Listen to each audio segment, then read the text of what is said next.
Can I just unsee all of that? Oh my God. Can I just unsee all of that? Did you see what she did? They really are an absolute cunt. What the fuck? Did she actually say that? Did you see that? What do you always see the damnedest things? Exactly. When you least expect it, there they are, doing it again.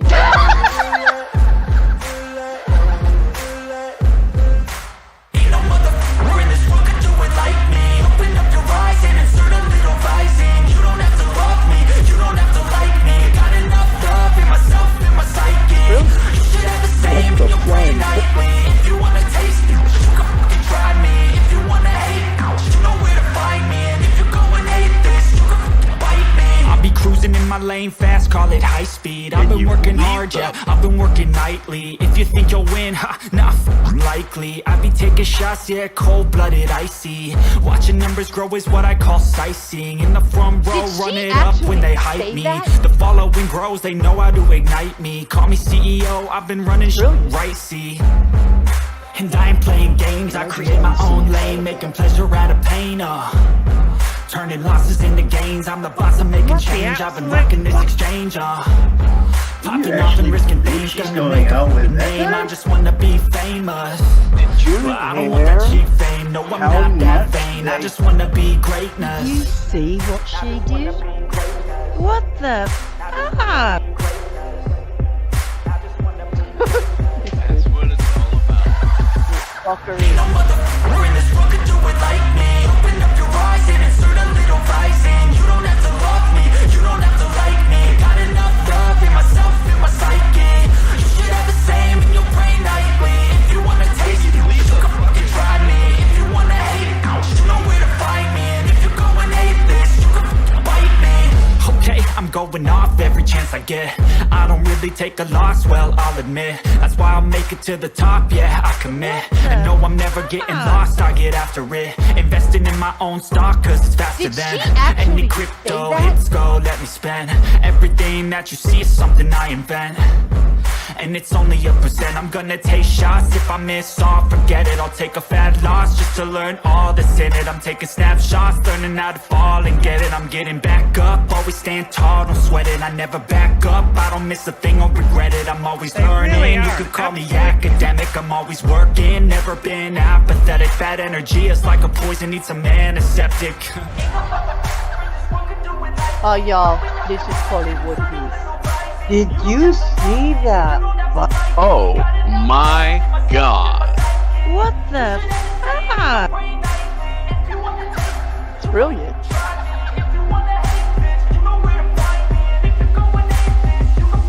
Fuckery.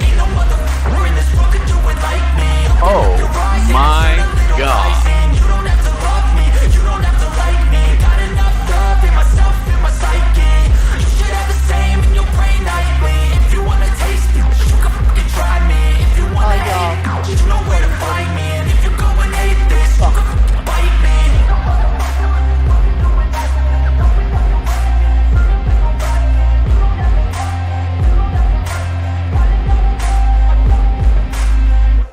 I got one thing to say. YouTube, fuck you.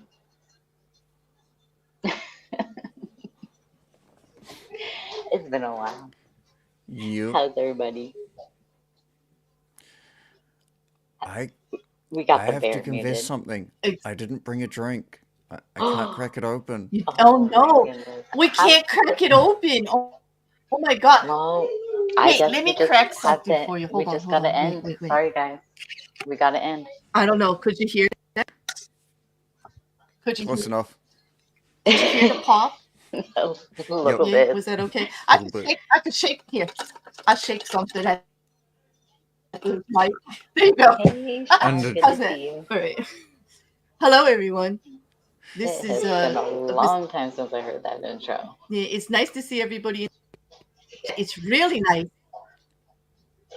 Yep. Yeah, I think I'm really lagging though. Can you guys hear me at all? I can hear you. You can? Good.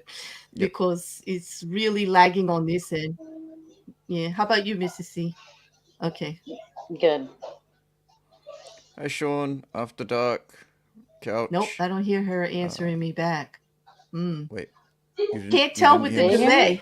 Can you hear me? All right. Uh-oh. Can you hear me? Okay. All right. Can you hear me, Rekker? I can hear you. I Oh, can hear you, okay, Mrs. maybe C. she can't hear me then for some reason. I don't think Claire can hear you, though. I think we lost her. Claire, can you hear me? Uh-oh. I guess we're taking over tonight. This is getting unbearable.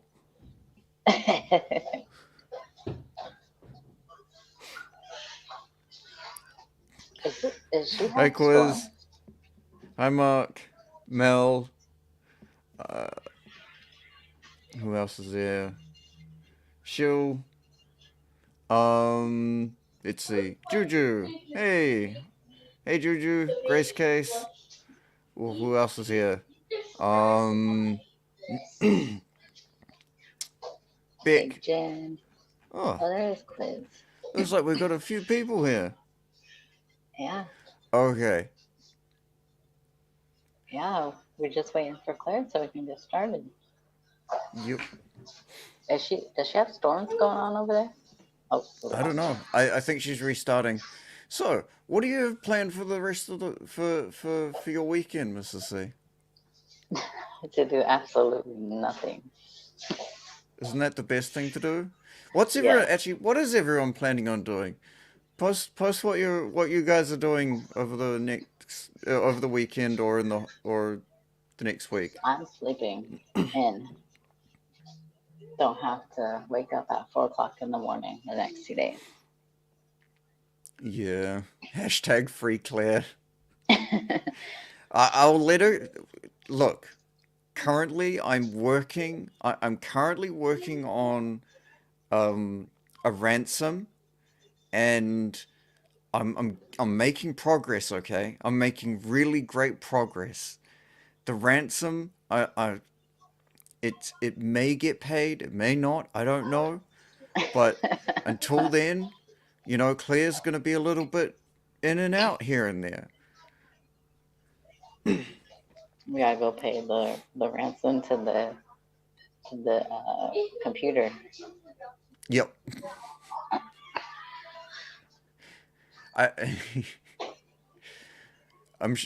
Once she gets a big computer, it'll be much better. Yeah. It is. It is a very powerful thing. I got the boys here tonight, going to teach them to freck. I'm not going to Google that quiz. Don't ever Google anything, Quiz. You wrote it. I'm right there with you. It was 114 yesterday. I'm so glad it's not as hot. Wait, it was 114 yesterday? Yeah, it was 114 where I'm at yesterday. Hang on, let me figure out what that is in actual numbers. Oh, I guess it's 109 today, right now. F to C. 111 actually. It's 111. 45 and a half degrees. Goddamn. I am not jealous of you, Mrs. C. That's a sweaty, sweaty temperature right there. Yep. That's why I'm inside, under the AC. Frackle was a dice game? Oh. Oh, okay. Well, we're never sure. Okay, with you, Quiz.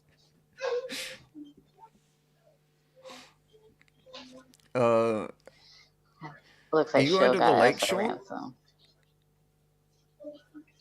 I don't know. 20 bucks is enough, show. Wait, that's Canada money too, huh? So never mind. It's more. $1.50? Only kidding. That'll definitely go a very long way in helping cover the ransom. Yep. Let's see. What else is people doing? Are you going to the lake, Sean? Is that what you said? You're going to the lake? Coffee? I mean, this April. fishing Hey, going to April. the lake. Yeah. April said the riding lawnmower.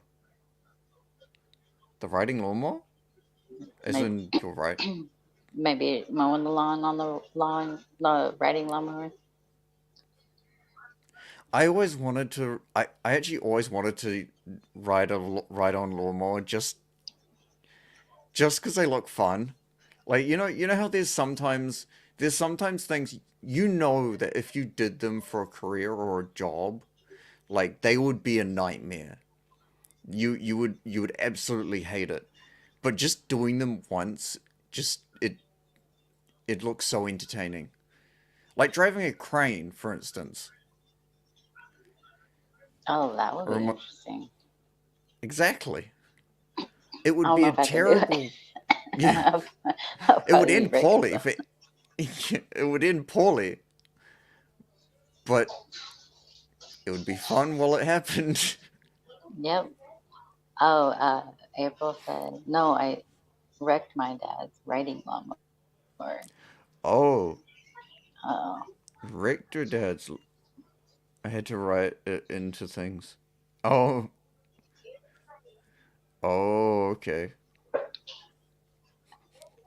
Those aren't cheap. Those are definitely not cheap. nothing from Claire Beware, yet? driving a crane can lead to flat earthism. I have heard driving a crane can lead to flat earthism, as well as enjoying. I'm not going to finish that sentence actually.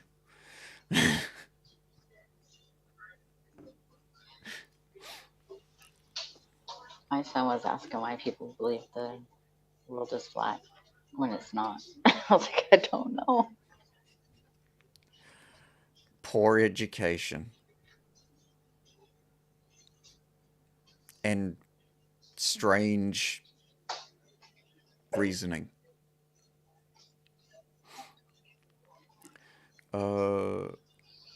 Rock couch. Funny enough, I used to use a ride-on lawnmower for a summer job. It was one of the most relaxing things I've done for work. Yeah, that's what I mean. Like, those kinds of things. They look like doing it full-time, all the time, would get mind-numbing. Especially for me. I'm terrible when it comes to things that are monotonous. I Does I Claire have know the that attention she? span of a squirrel with ADHD. I'll be so funny if Claire's just sitting there talking to herself, not realizing she got booted. I'm just kidding. I feel like that's something that we've all done. I know. I've done it. Done it so many times. I'm over here talking and go, wait, it booted me. and then when you come back in, you're like, oh, by the way, and you forget absolutely everything you're gonna say. Yep.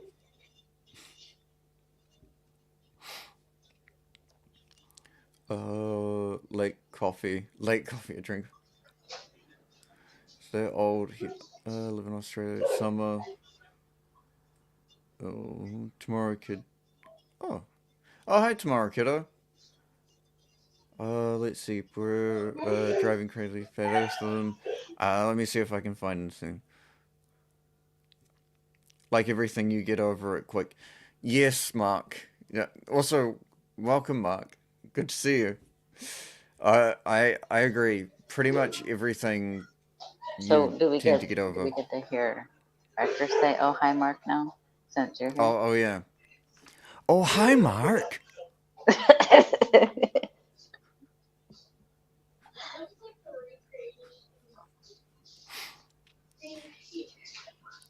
Oh my God, be back. Oh,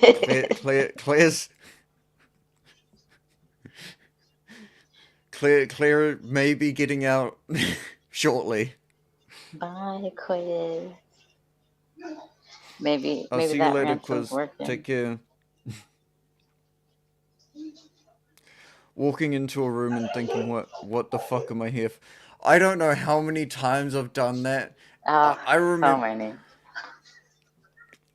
many. So there was this one time where all I was going out for, and this is how bad it was for me. It was one of those days where things just weren't working. And so what I did, I was feeling really lazy, so I brought my cereal and a bowl and the milk into my room, and I was just like, I'm gonna eat here. If I want some more, I'm just gonna have some more. And so I sit down, I pour the cereal, I pour the milk, and I go to grab nothing because there wasn't a spoon. So I went out to go grab a spoon. I got to the drawer, and I completely forgot what I was going for. So I walked back. I walked back to my room, sat down, saw my cereal, realized what I forgot, went back out there, got to the drawer, forgot again, came back in. You just need to take the saw my cereal. And finally got the spoon. It was not a good day for me. I've done that so many times where it's like, and it gets worse as you get older too. Oh, don't say that, because that happened to me when I was like 13. I'll like go in the kitchen. What am I in here for? Yep. Why am I opening the fridge? Why am I opening up the freezer? Why am I grabbing the ice cream? Oh, I'm gonna. Yeah. Or that where you end up going and getting something completely different to what you were originally going to get. Oh. You escaped. Finally? Yeah, you escaped. This wasn't part of the plan, Claire. You weren't supposed to come out yet. I'm just kidding. Uh-oh. Is she still broken? Uh-oh. How about now? Can you hear now me we now? can hear you. Yay, we hear. Oh my God. Well, you guys were doing great. I could leave. I mean, No, I mean, Rekker replaced me as sexy voice. You replaced me with the joke. I have no purpose up here anymore. Like, I don't know what to do. I don't know what to do. Sit there and look good. Sit there and look pretty. Oh, jeez. Oh my God. What do you mean? She does that just standing there anyway. Sitting there. So what? Anyway, that was a total fiasco. I don't know what you told them happened, but like, I'm sure it was a better story than the truth. So I'll have to go back later and play it. Yeah. Well, if you notice, Shill donated money for your ransom. For my ransom, I was being held. Thank you, Shill. Ransom for Claire in her favorite color. Thank you. I love orange, and thank you. That's going to pay for some coffee or a stiff drink. I need something. I need something for sure. Hey, what the heck? That is a very good suggestion, what the Beck. Claire uses all caps on bingo card because I only use them when I need to use them.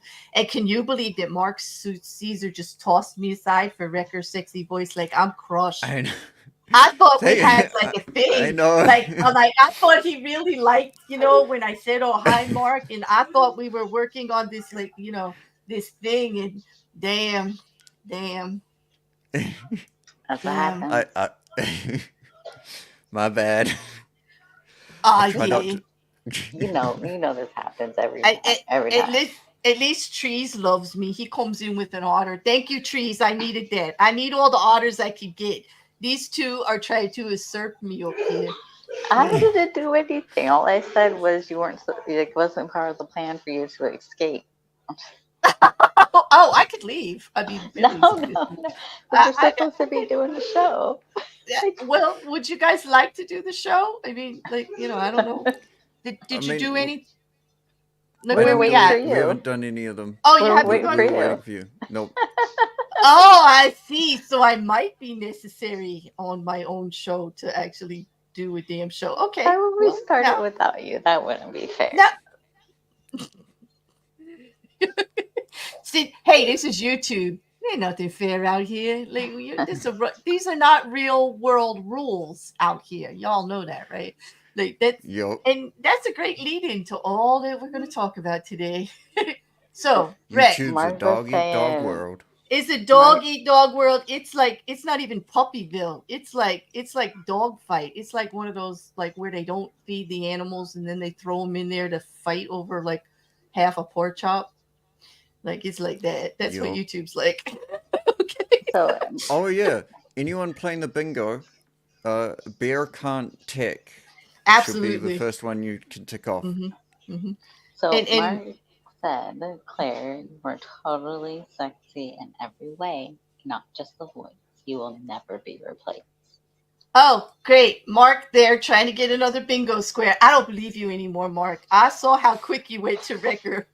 Like, nope. That's total shine. And now we have to say shine on the bear, not even compliment the bear. Like that needs to be changed, Rocket Couch. It has to be total shine. Like that was total shine. I'm sorry, Mark. I'm side-eyeing you now. I'm side-eyeing you. It just doesn't mean the same. I don't even think I could say, oh, hi, Mark, and do a Tommy. Like I'm so sad. I can't even do a Tommy W reference. I can't. Oh I'm my crushed. goodness. It'll be fine. She'll be back. She'll be back. to You it know, on Sunday. Mark, She'll be back. Mark, yeah. that would be fine. I mean, I guess so. It's with the same guy, but no. I don't share. I'm a greedy bear, Mark. I ain't sharing. Nope. Ask anybody. I don't share. Mm-mm. He Nope. just to be fair though, he did say it. What? Yeah, he did. Yeah, Claire, you are totally sexy in every way. Yeah, but not then just he the said voice. this.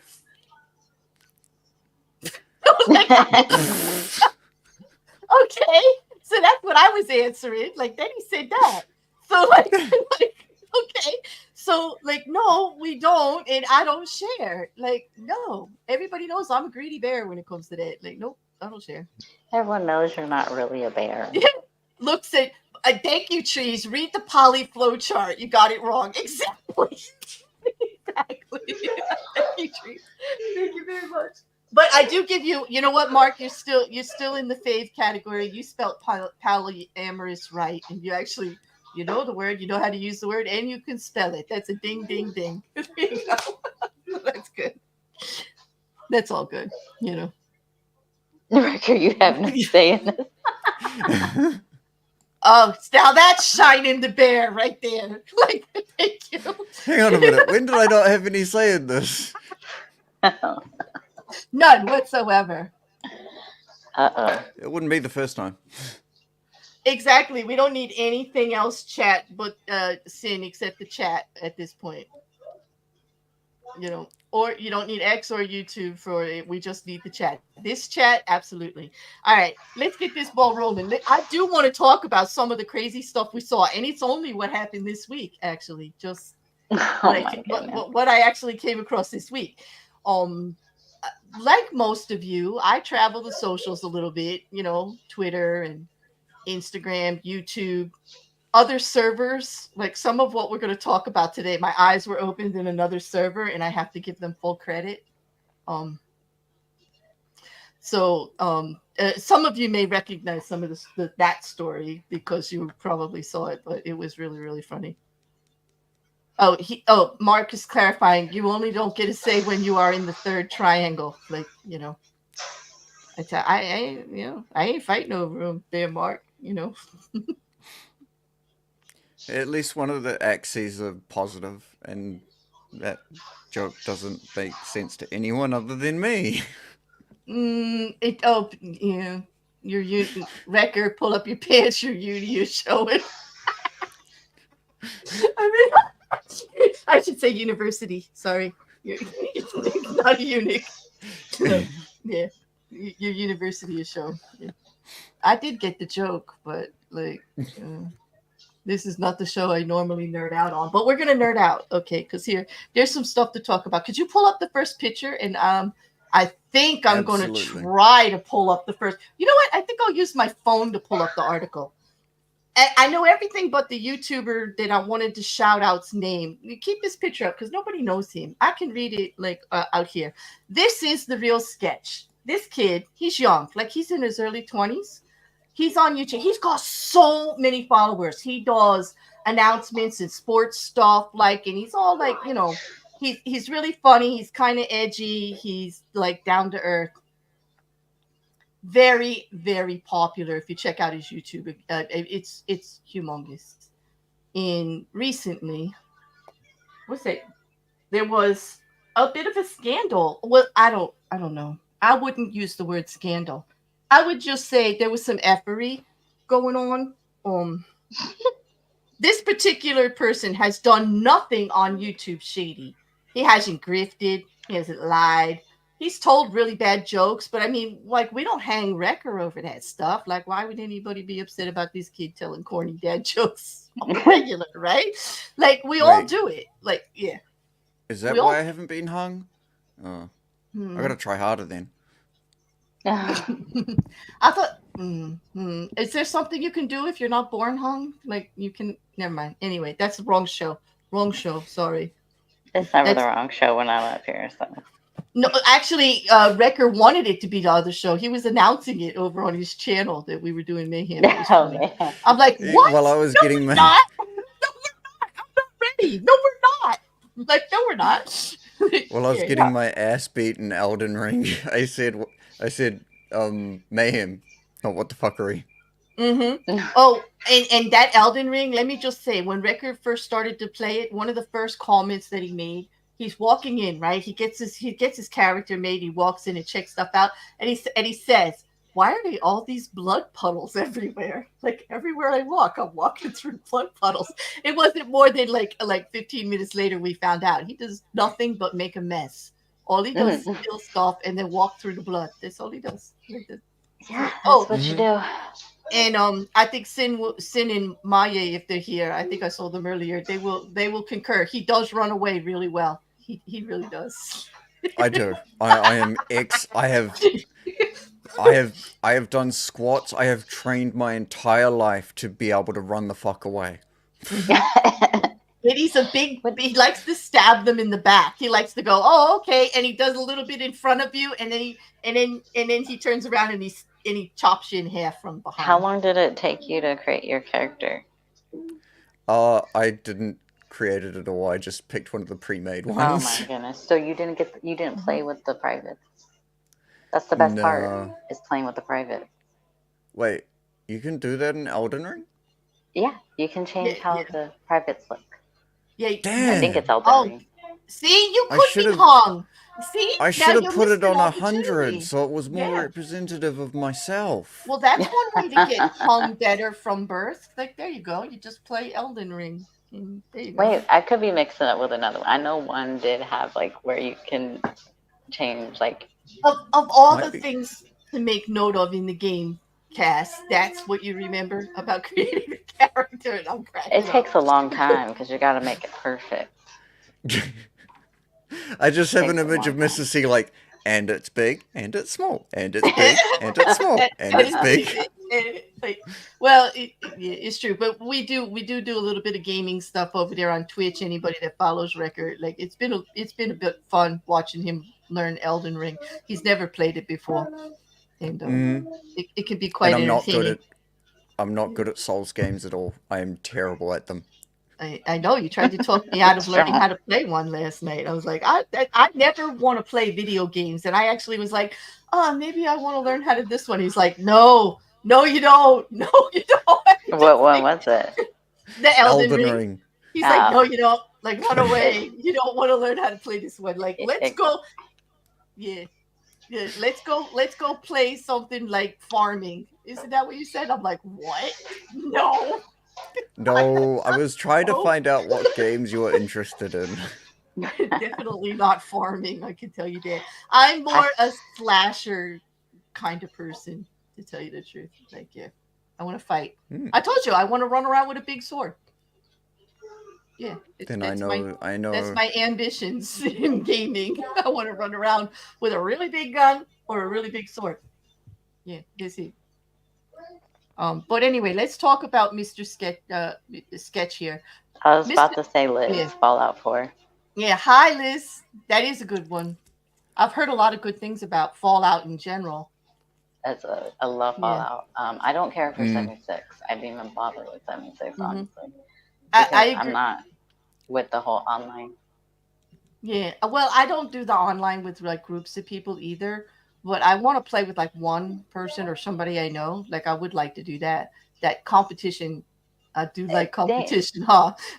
So I think with me, the reason why is different is because when all the other ones, you're just solo by yourself, so you get used to it, and you kind of do your own thing. And then when they changed a lot of stuff in 76.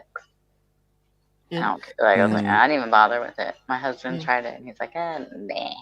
Yeah, I agree with Sean. It's total frustration relief, those kind of games. And that's why I do it, because it's just total, you can just get immersed in something you couldn't normally actually do.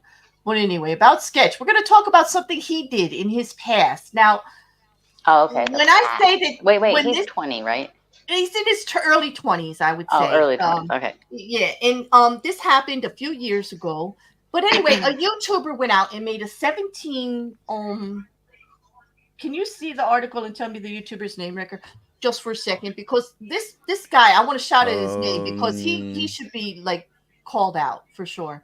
That's this YouTuber put a 17-minute video out. Pocketbook, okay. And the reason I want to mention Pocketbook's name is because Pocketbook tried to talk about journalistic integrity. He took some class in college, like way back when. And he says that the reason he created the video on Sketch is that it was newsworthy, okay? It affected the general public, okay? And the truth needed to come out, okay? Now, I want to say again that the real Sketch there, no scandals, okay? Is he young and edgy and sometimes says things inappropriate? Pretty much. But he's not beating people up. He's not doing drugs on stream. He's not drinking on stream. He's not peeing on stream. He's not violating any of YouTube's stuff, okay? He's in the commentary community. He's really huge in sports. I mean, he actually announced one of the drafts, actually. He's that big that this YouTuber was called by a league to a draft to announce it, okay, for a major team, okay? So he's pretty, like, he's just an average person. No need to delve into anything. This guy does a 17-minute video, exposes his real name, which is in articles now everywhere, which I'm not going to say. But, I mean, if he wants to say his real name that he says on Scotch is Kylie Cox. And he says that's okay to say that name. But the other name that he used to do this thing from the past, I'm not going to mention because I don't think he needs to get any more crap. Anyway, the kid had an OnlyFans. He was making money with OnlyFans a couple of years ago. Okay. And he did some creative content that way that this guy says he had to be exposed for because apparently it was a bit gay. Okay. No, he did it privately in OnlyFans. Beck, you're right. Hi, Mip. Not online. He did not do it online. Hi, exactly. Mippet. You know? Welcome. Wait, isn't... Yep. Oh, Mippet. Yep. Yeah, the dragon. Dragon. Yeah, Sean, I don't agree that the journalism class qualifies as journalism because I'm going to say, this kid hasn't done anything. Why are you putting his name out there, this content out there, and you're trying to shame him? And here's the thing. He tried to use journalistic integrity as to why he says he thought about it a long time before he put the video out, and then he just put it out. He never contacted this young man, who's very public, and you can get a hold of him. He's everywhere. Okay. He never contacted him for any questions about the content that he did, and he was doing it under a different name, so he didn't even contact him to verify that it was him. Like, he just verified it separately elsewhere. Does a 17-minute video to shame him like he's done something wrong. And I guess my question is, what did he do wrong? Why did he deserve to be outed? You know? So what he did, this is what he did wrong. He became too popular, or like got too many followers. So the pocketbook, whatever the YouTuber name is jealous. Yeah. So he has to take him down. Yeah, this kid, this other YouTuber saw his like 15 minutes of fame coming in. He figured he'd make a lot of money off of his 17-minute video. Like, he's got a big scoop, right? And you know what happened? The exact opposite.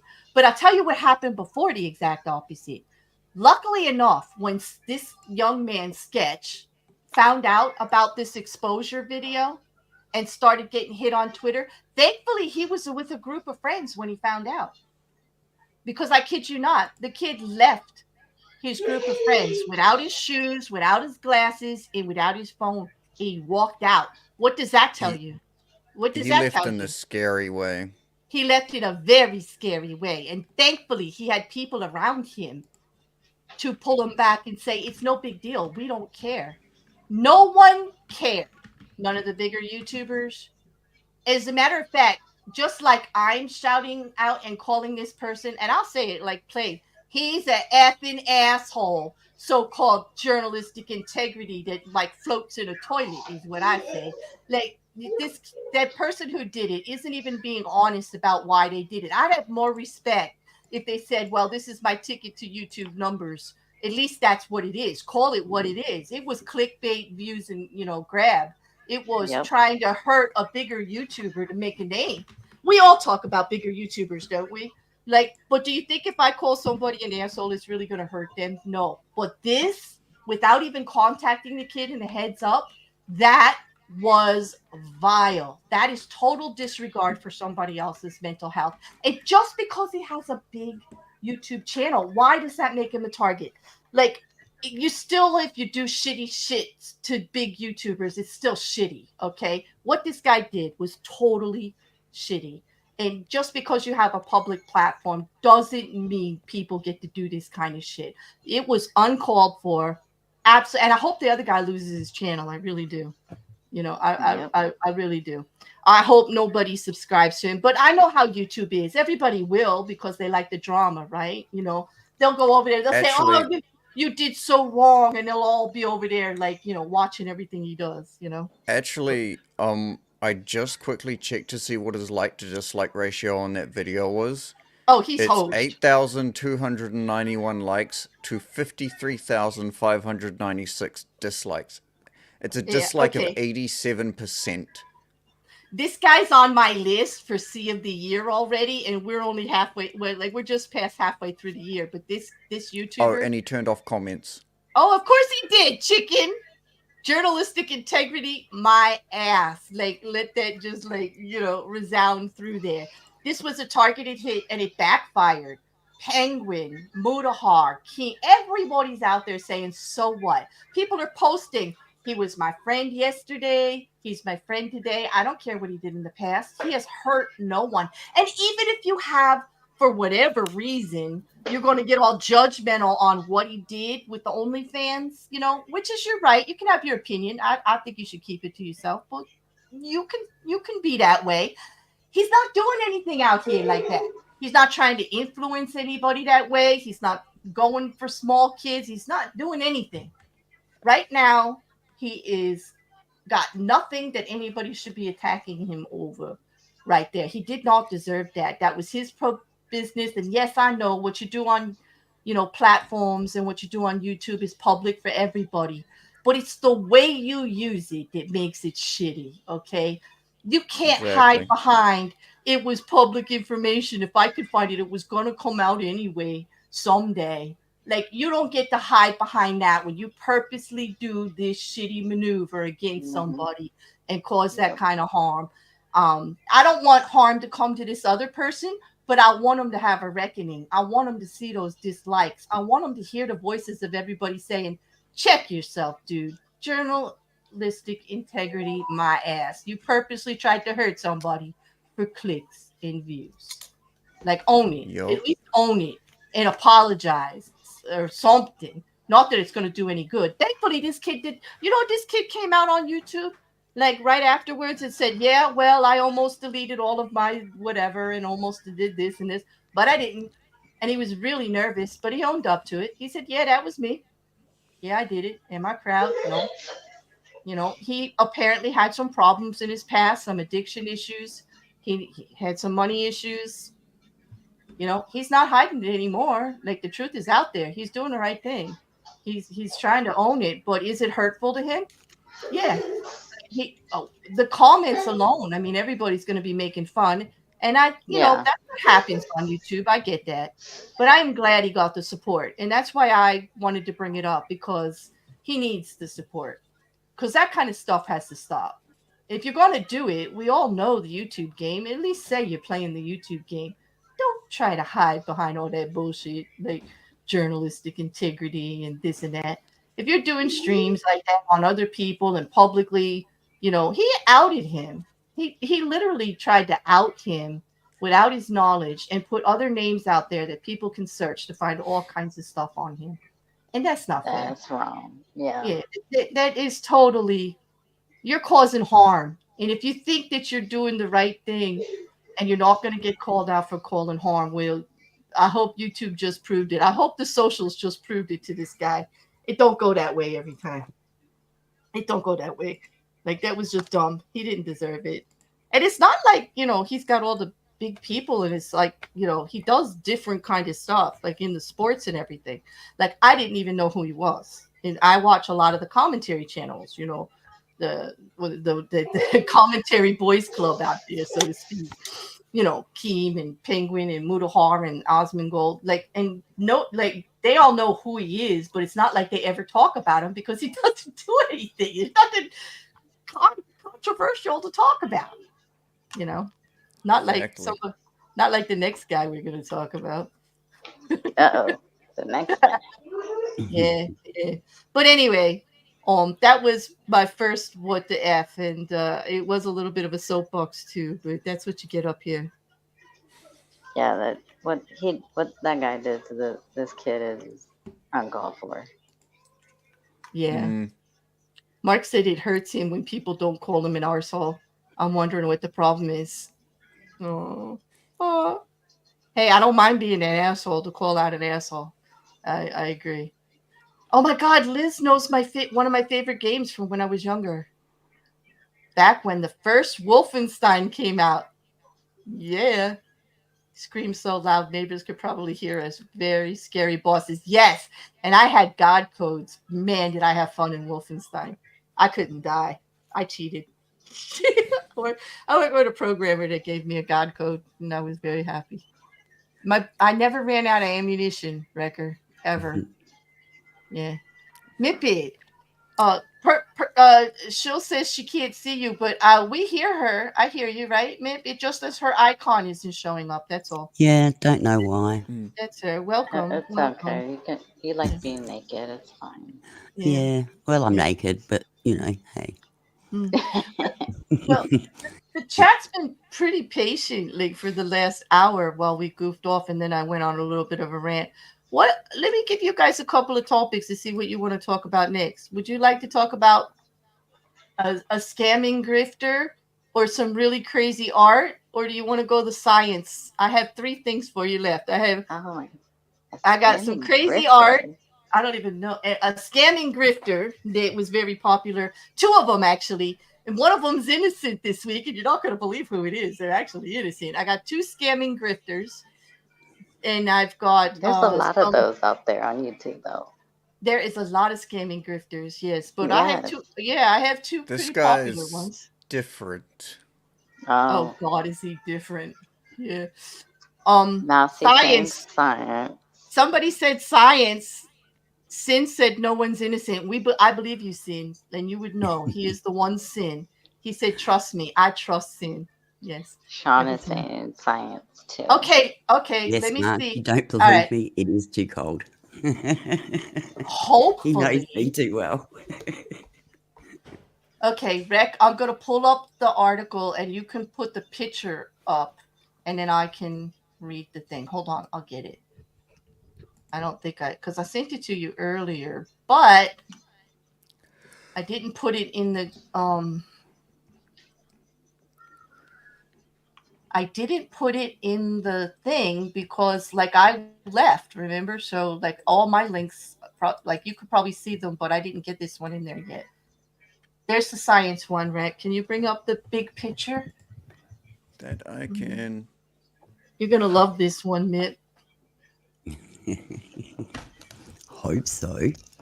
Okay. This is just one of those weird things that I was just fascinated with. And you know how I am, people. If I just get it in my head, I need to get it out. So I'm bringing you all in there with me so you can get it out of my head, okay? Like, you know, you have to join me in this, okay? When Rekker, let me just... Where's, okay, can you make the picture bigger by any way? We still got Juju in chat? Just, okay. Make it all just the picture. Yeah, if you can. But anyway, from the Washington Post, I found out that there was a 52,000-year-old woolly mammoth that was impeccably freeze-dried by nature. I'm not kidding. That fur that you see on the picture that he has posted there, that's the real mammoth fur. This isn't a made-up thing. Okay? There was enough swatches of the fur remaining intact, remarkably good enough to allow a global team of scientists to reconstruct a three-dimensional genome for the first time. There was a study published Thursday in the journal Cell about mammoths, and that inspires a new way of looking at ancient DNA, like from dinosaurs and anything that's left in a fossil that they can find, or any kind of scrap of DNA that they can find. And of course, you all know why I'm fascinated by this, right? Because it's DNA, it's right up my alley for evidence and all of this other stuff. And I have to say that scientifically, the way things are being changed in DNA evidence every day are remarkable.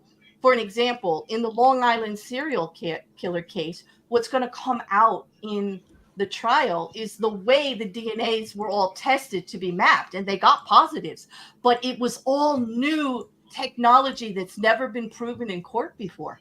So it's going to be like groundbreaking, like on that. And also it could be tested. Like defense attorneys are going to have another avenue to pick things apart. But DNA testing, as we have seen, has been, changing and developing and growing, and the techniques are expanding. But never did I think that they could actually get DNA out of a 52,000-year-old specimen. It is 52,000 years old. And they're able to recreate a woolly mammoth, which is one of the freaking coolest creatures, right? That's what Wait, so you're saying that we may in fact have a woolly mammoth walking our planet? I'm saying that they were able to reconstruct a three-dimensional genome for the first time. Genomes are the building blocks. Okay, scientists in the chat, help me out here. But if they can create the genome to create what it looked like and to expand on it, and if they actually found DNA that they could test, who knows? I mean, that kind of, to me, that in my mind, my imagination went wild on where that could lead. Like you, Rekker, I'm thinking, will we have woolly mammoths walking around again? Is somebody going to do that? Is somebody going to take it there? Oh, well. It's only on the game, though. It's in a game? I ride it. You ride it? Yeah, do they I smell? Let me guess, Ark Survival? I don't know. Is it Ark? No, it's not Ark Survival? It's World of Warcraft. Oh, yes, World of Warcraft. Oh, okay. So, yeah, those you could ride them. And you know what? In video games, they don't smell. But I imagine they smell in real life. I mean, it's a woolly... Can you imagine how that thing smells? But look at this! Look at the specimen. It still has skin and hair on it. Like, if this was if I was a mad scientist, I would definitely be thinking about how to clone this into a new one, right away. Oh, hell yeah! Why do we need woolly mammoth? Why? They're No, cool. that's not the real question. The real question is, why don't we need Yeah, For listen. beautiful area wrecks.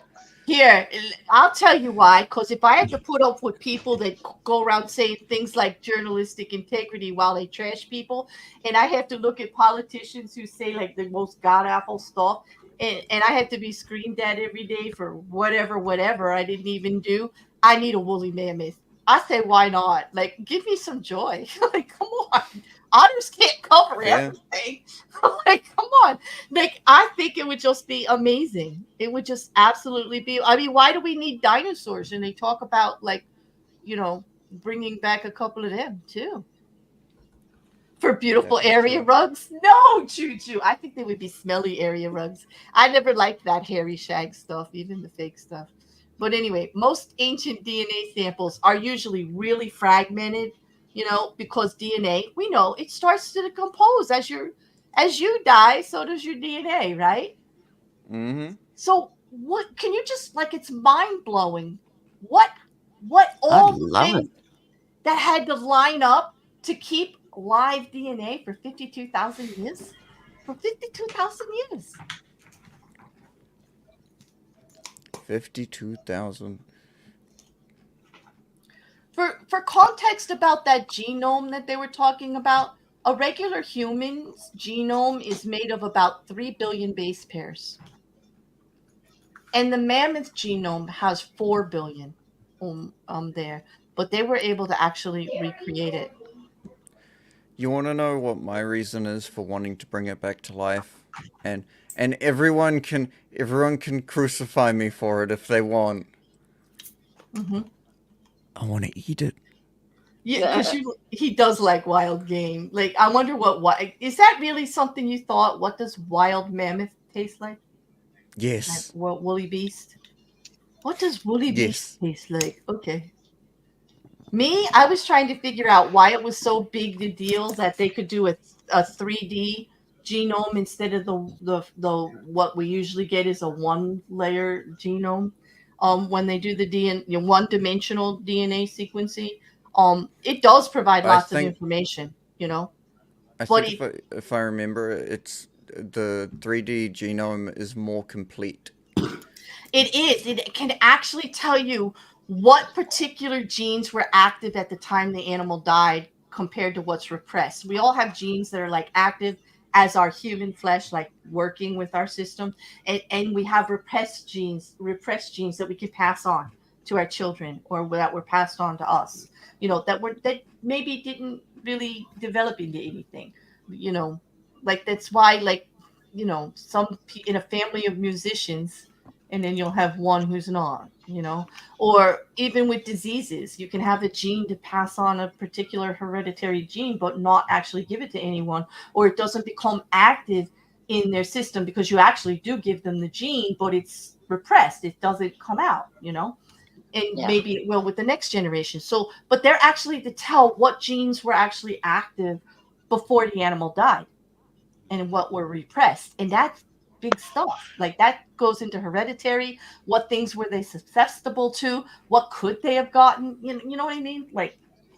It's amazing information. I know I'm a dork. I'm a geek. Okay. Anyway, I'm going to give you guys the article so those of you that enjoy the geekdom like me can geek out on all the cool stuff that they're going to be able to do.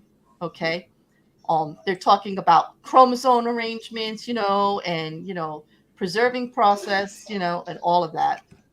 But basically, the main thing is if that DNA could survive the 52,000 years, we're talking being able to make things more shelf stable, to expand the life of a lot of things here.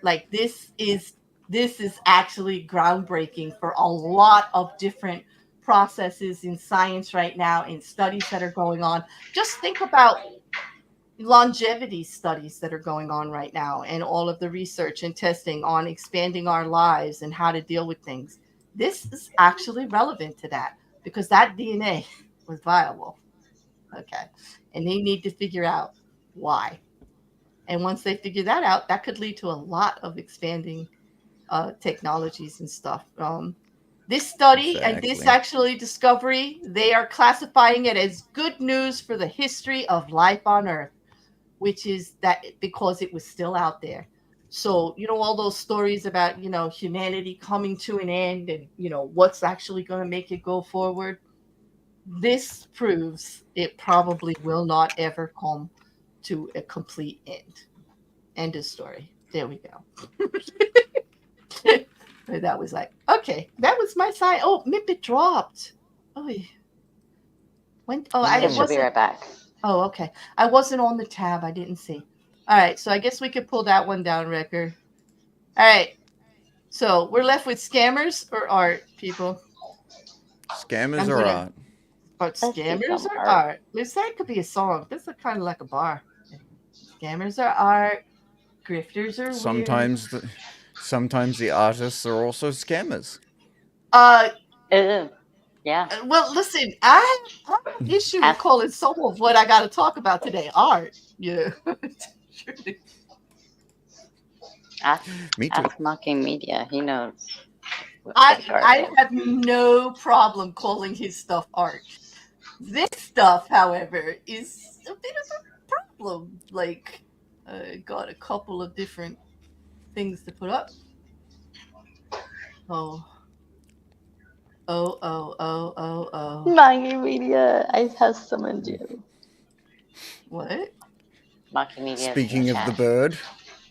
Oh, you were listening, weren't you? Yeah.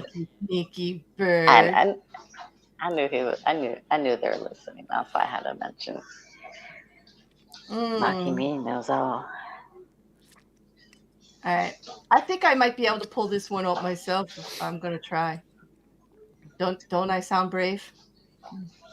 Do it. do it. We believe in you.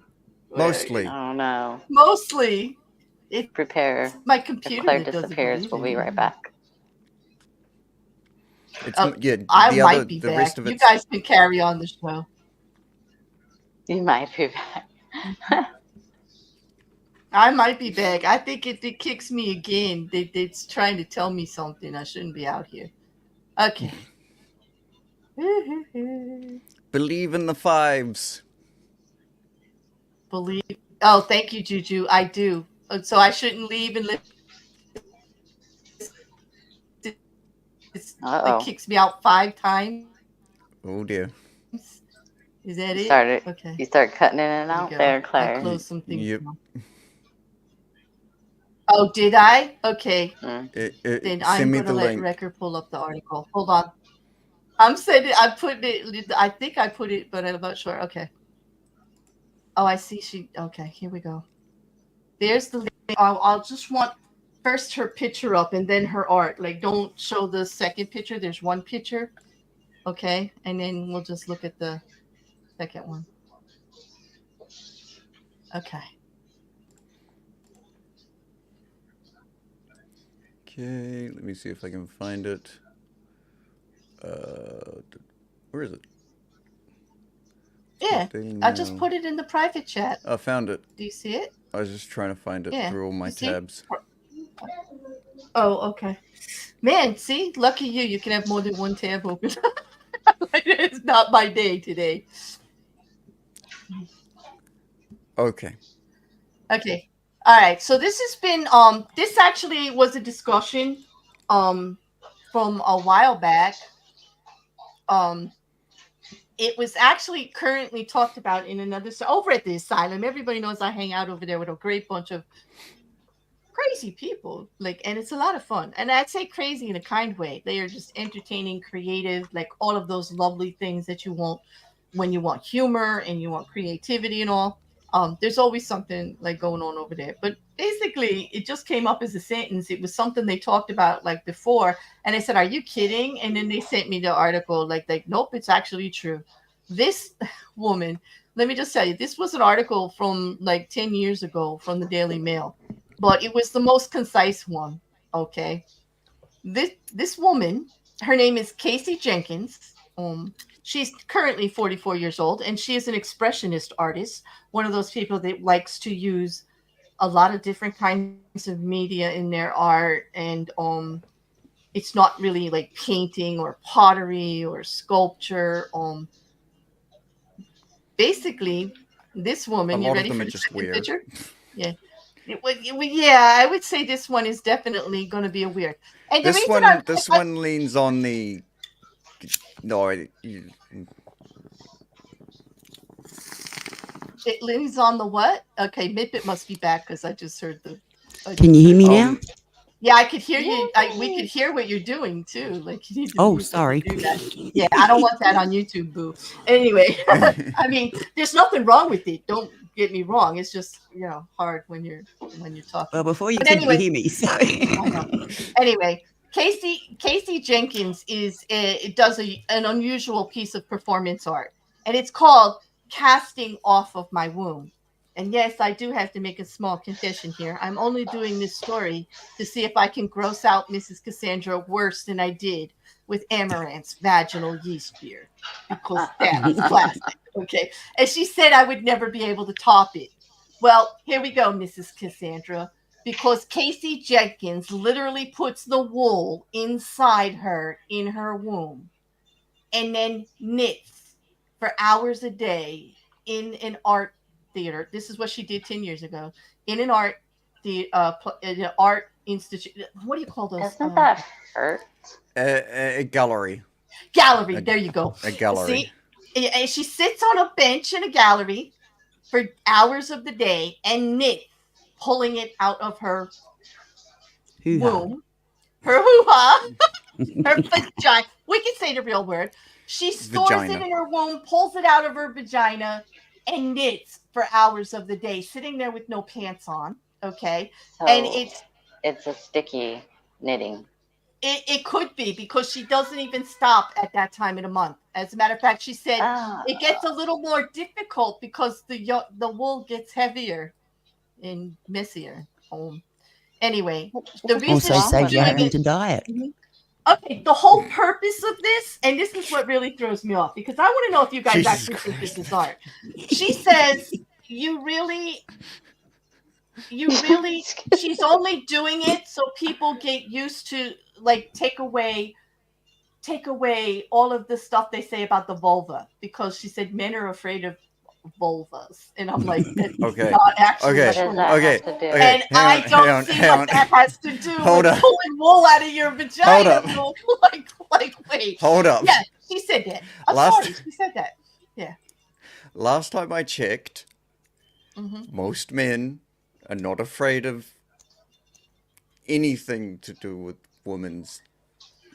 Yes, this is true. If you're into women. Yes. Oh, if you're into women, generally we don't care. I believe she's knitting, mocking, but yeah, you don't care, right? You don't care. No, like how? Right. Want to know something? Want to know something really funny? Most men probably don't even know what a vulva is. Oh, is it crochet? It is crocheting instead of No. I think she's knitting. Crotch. Oh, crochet. Oh, it's not crochet. It's knitting, unfortunately. It would be perfect if it was crochet. I think I would be able to even do the story, to tell you the truth, mocking, if it was crochet. And I think I would win the bet with Mrs. Cassandra that it would win over Amaranth's yeast beer. But anyway, I agree with you, Rekker. I don't think even women have that much problem with how that area looks. Okay. We do a lot of primping there. We take care of it. We make it look right. I have no issue in the fact that I have that. Okay. But she said she needed to do this to get more aware of her own body and being intimate with it. I don't know why you got to pull a ball of yarn up there to get intimate with your own body. Like, this didn't make any sense to me. I just think it was like a hook. Yeah. Well, maybe if you pull it out the right way and in just the right fashion, she might be getting off on it. Who knows? I don't know, but she literally is in the gallery for hours of the day, and she can't walk around because she's literally attached to the art piece. You can see in the picture that she is knitting that, and it's draped over all of this stuff in the gallery to hold it, and she just sits there all day and just makes it, and she's pulling it out of there. So I guess at the end of the day, she needs to... What happens when she needs to go? I think she pulls it out. I think she pulls it out of the end of the day. Keep I don't think on. it's in there all the time. I think she must pull it out, right? You know? Or she only has a specific amount that she knows will last a day. Oh, and by the way, maybe this gallery's in Australia. Well, yep. Oh, hey, we've got all weird shit over here, so it doesn't surprise me. Okay, she also did a lawsuit because, no, not she, but another performance artist to one of these galleries in Australia. They actually did a class action lawsuit because they're Mocking. into this performance art, like kind of stuff. And they want people to be able to do this kind of living art. No where you're mocking media. part of No. it. What? What mocking media? No backstitch. No. So No. So far, no. So far, no. Yeah. That would be one stinky one. I can. You know what? He's going with all the knitting and the crochet stuff, and I can't even keep up. He's talking about casting, like, knit one, purl one, cast off. Yeah, I get it. But it's absolutely insane. But is this actually art? Like, I don't want to say it's not because it's rather creative. Like, Well, okay. Let me ask you this: is it art because it's art, or is it art because it's so revolting that people are just shocked and awed by it? Well, that's just the thing, because she calls herself a performer craftivist. Yes, a craft activist, like a craftivist. That's what she calls herself. And that she's a member of the Craft Cartel, actually, a group who describe themselves on their website as crafty for types who don't dig rose-scented doilies. I guess not. Yeah, no rose-scented doilies there. They use art and performance to protest about feminist and social issues. My only thing here is, like, if she says that the aim of this art called Casting Off My Womb is to challenge the negative and fearful view of the female genitalia, how does this do that? You know what I reckon happened? Tomorrow, Kiddo has been saying, like, talking about it in chat, like, what it... Oh, it was symbolic of women making things from there too. Interesting. I could see that connection that's creative. We do create life, right? But we don't do that alone. You guys have to help in the beginning. We got to finish up for you, but that's not, like, unusual. But sorry, Rekker. Sorry, men in general. Sorry, not sorry, actually, men in general. We'll do better, and I wouldn't say shit like that. That's all I have to say. But anyway, I'm just saying that, like, I don't see the point, and I am a light feminist, okay? Like, I believe in equality, but I don't believe in just question, like, though, Mouse. Is she friends with the yeast infection bread lady? I think she might be. I think they were vying for worst article. Yeah. I think we lost Juju, though. Like, why? Yeah, she really lost it. We lost her when she did the Amaranth. Well, when she's really going to hate the next one. When it comes to the next one, Rekker, can you just pull up the art? And it's in the embroidery hoops, because not only did this woman do that, it gets worse. There's another woman who decided that women were being criticized, that women take too many jokes on the about that time in a month. Okay, so oh my god, where is it? Wait, where's the article? The article. It's in the same article. Just go down there and you see embroidery. It's in the embroidery hoops, because there's a woman, Carita Ubeda from Chile, who actually took 90 pieces of soiled cloth with her menses every month and actually put them in embroidery hoops and did stuff and put words on them like productions and discard and destroyed. With all of the stains, okay? And this was actually exhibited at the Center of Culture and Health in Quillada in Chile. I was like, Miss Ubeda, who actually said in their actual promotion of it, we are so glad she used cloth instead of actual implementations of tampons and pads and things as an abstract image. The poor chat. Have you lost them? Are they gone? Because bleeding. Gray's dry Let's heaving. just do it. Isn't Bleeding. it? I mean, she spent Dry heaving. Listen, to get 90 of them, she spent 5 years. Pull up the second picture so they can see what the display looks like in there. She placed these embroidery hoops all together on stands and hanging all over. And they're next to dangling apples, which are meant to represent ovulation. Like, I don't understand how that is supposed to represent that women create life. I don't get it. I mean, okay. She said by linking the vulva to something that people find warm and fuzzy, like an apple or knitting, that it's not boring anymore and it's more comforting and they're less revolted. And I actually think the opposite. Okay. I am putting my hand up as the owner of a vulva. Since you have not made the vulva less revolting. As a matter of fact, this art to me is just I don't know. Wasn't it back in like the 1800s or something that they used to use cloths for that particular need? Yeah, I think we're a bit beyond that now. But anyway. I just don't see how, like, I'm all for expressing yourself, but I agree with Juju. Sometimes you need somebody in your life that just says, no, Yep. stop it. Just no, that's like, I get you Just being stop creative. it. Get some help. Tomorrow, kiddo, I understand what you're explaining the art. I understand. I'm not judging you at all. So don't get me wrong. I grew up in the art world too. I could completely bullshit this entire thing and make it sound incredibly deep and meaningful. I'm not going to do that because that's just it's just nasty.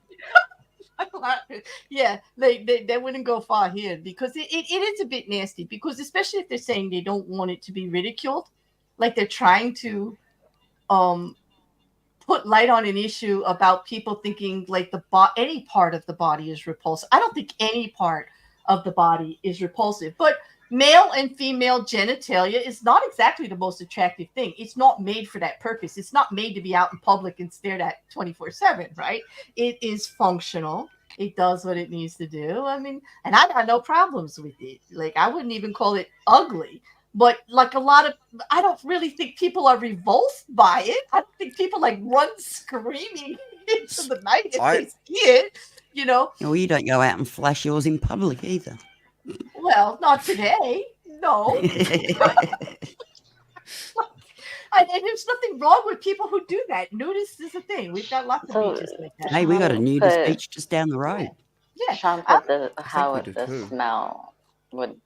Sean put that in my head on how it would smell. This is really bothering me. Like, who wants this? First of all, the knitted piece, crocheted, knitted, whatever. Like that piece. Like, why? Like, what? It must. Like, it's coming out. Like, come on.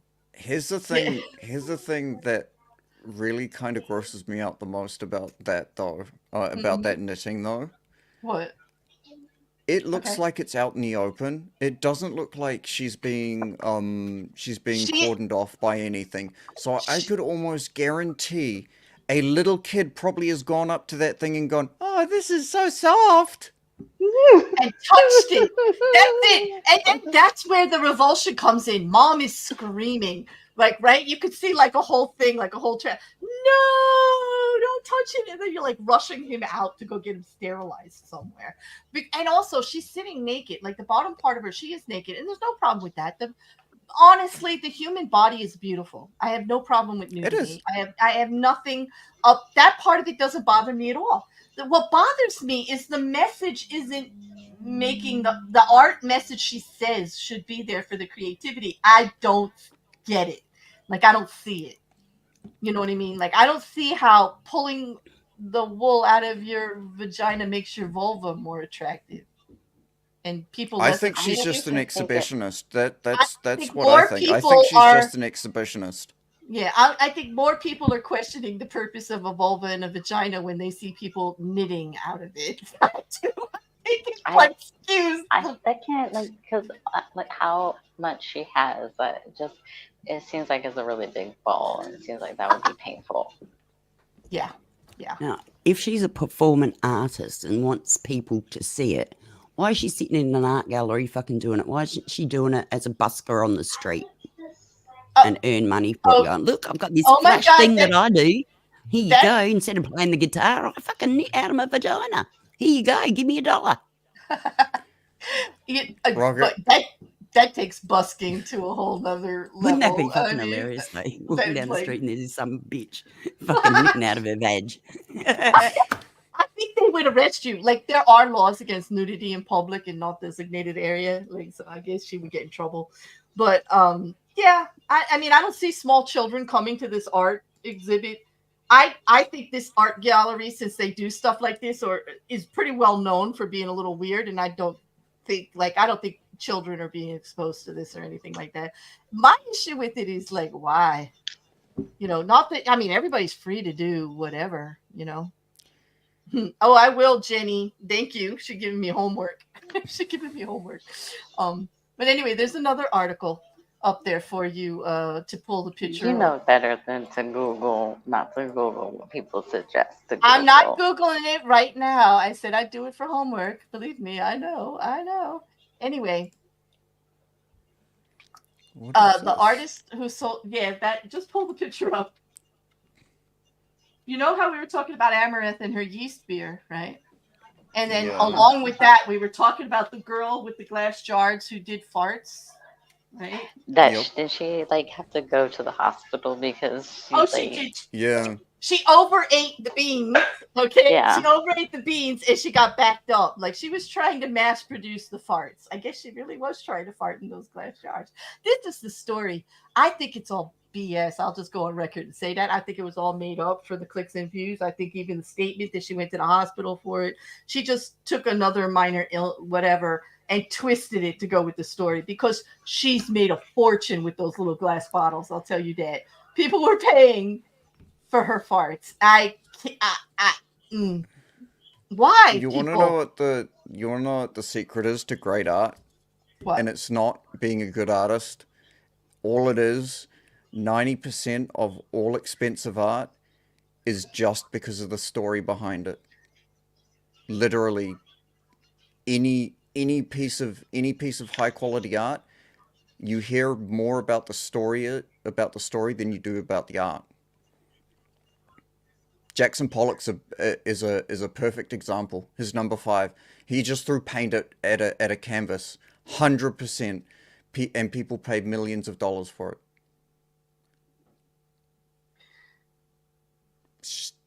It's just a story. Oh my God. Well, now we talk about anti-art. You ready? Do you have that up? I'm not on the page. Just tell me when you have it up. You mean the can? Yeah, I have the can up. You have the can up.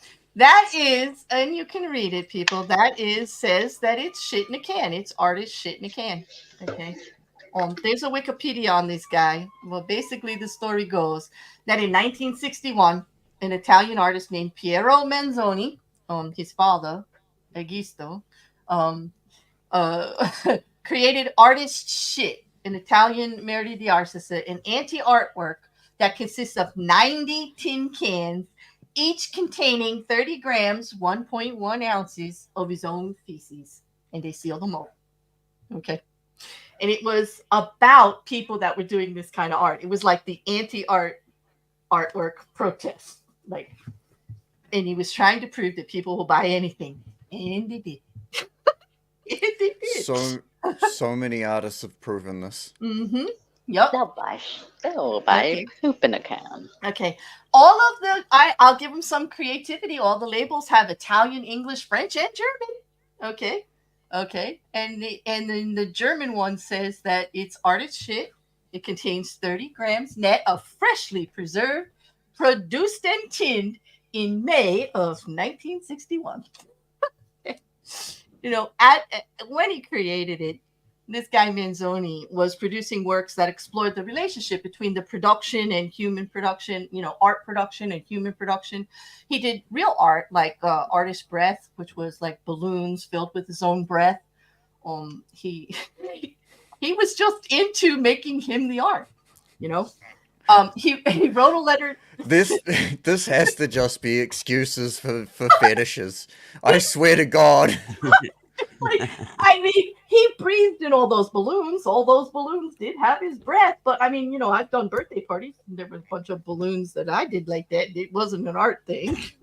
I need to start getting into the balloon business. God damn. You do. You're missing it. We go every day. You could be canning this stuff and making a fortune. I'm a professional at breathing. I know how to breathe better than most people. Mm-hmm. I think pee in bottles would sell fast, and it's easier to do, actually. And namely because there's people out there that would drink it. Oh, and especially since we all have like those new carbonators, And then how about Jesus Christ, Claire! How did you go there?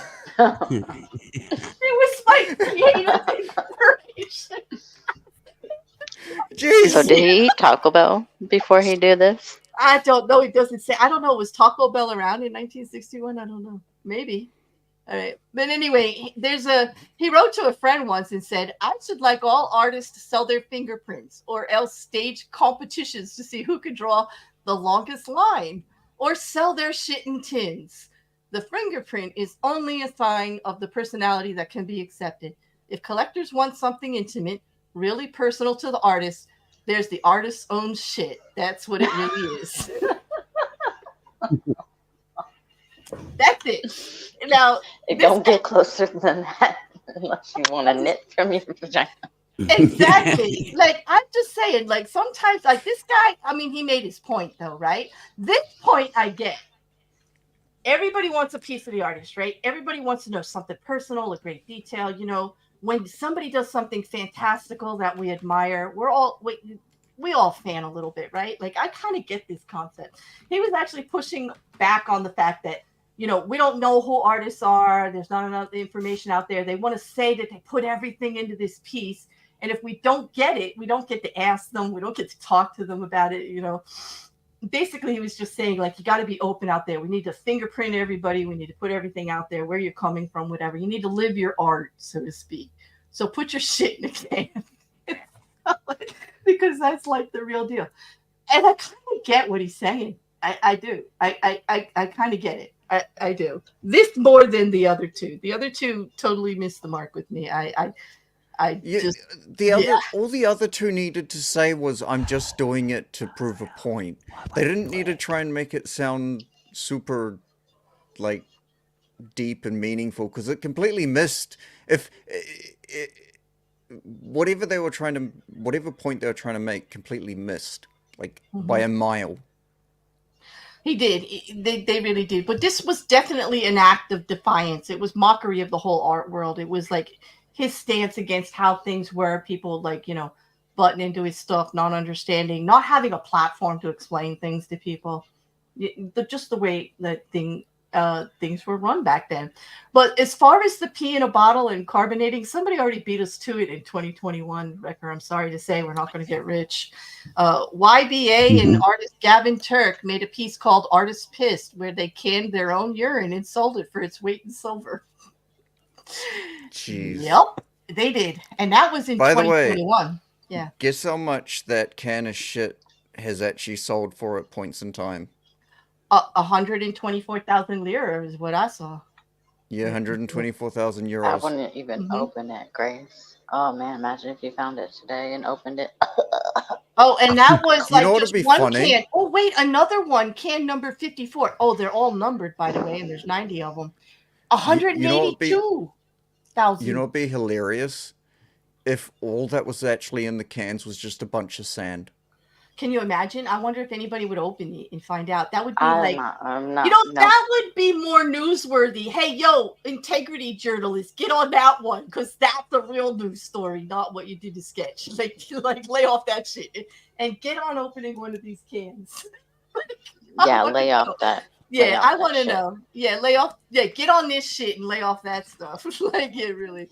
In Christie's, it sold for 102,500 euro, and then in an art auction in 2016, it sold for 200. Another can sold for 275,000 euro. Oh my god.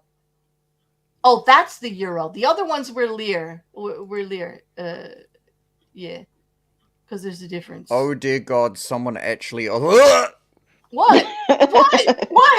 What? Someone opened it. Is there a picture? God. Oh God, no. Oh, it's. I'm not showing it. What do you mean you're not showing it? You can't vomit on screen and not show it. It's not right. Like, we're all about fine. Here. If you're gonna rich, we need to know why. It's all about transparency. Okay. Oh, I can't see it. I can assure you it's not transparent. Oh my. Oh! It grew. Look at that. Oh my God.